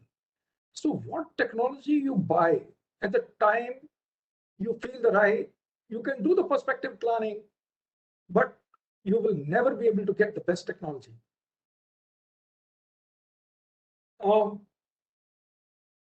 Sometimes technology creates the main mission go backseat, and because of the technology's aura, the top management supports it. That can be the very bad for an organization which is supposed to deliver a particular goods or services, and the technology becomes, it takes the front seat. In fact, the technology becomes a stumbling block rather than a force multiplier. To summarize, what corporate can learn from defense services is organizational culture is the root of the tree. Deeper it is, more resilient the organization remains.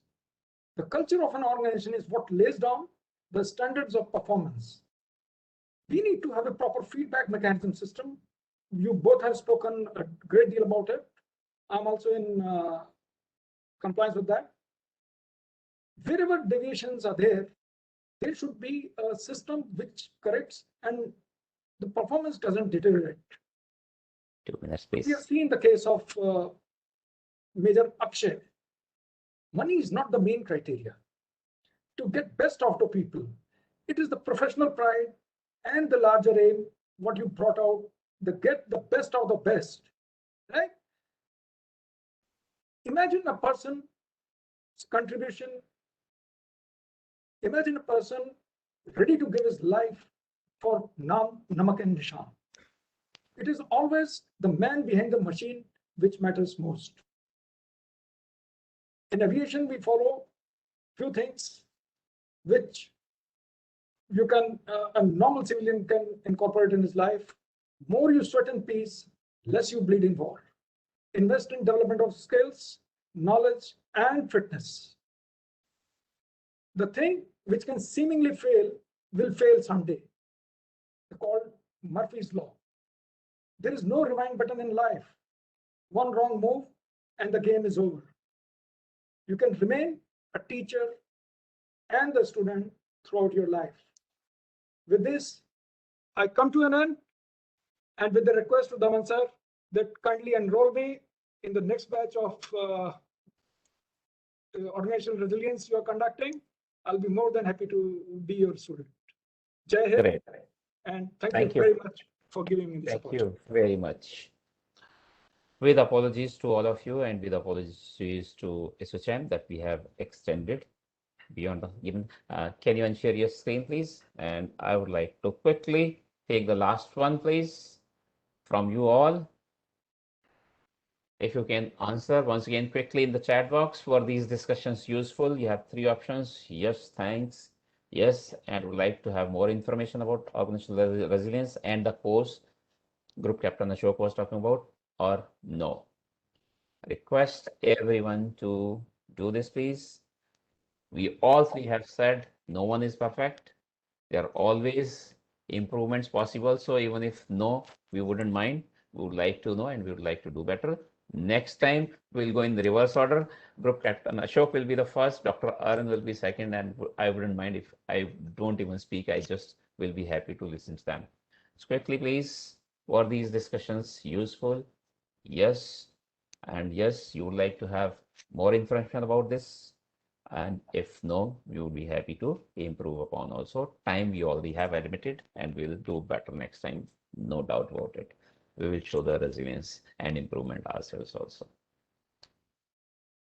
With this, then thank you very much once again. Speakers, guest speakers, Group Captain Ashok Kumar, Dr. Aaron, Group Captain Ashok Kumar from Indian Air Force, Government of India, and Dr. Aaron had joined us from UK. So highly appreciated. If you all, we must clap for both of them guest speakers. Great. Thank you. Thank you so much. Stop sharing here and back to ASSOCHAM, please.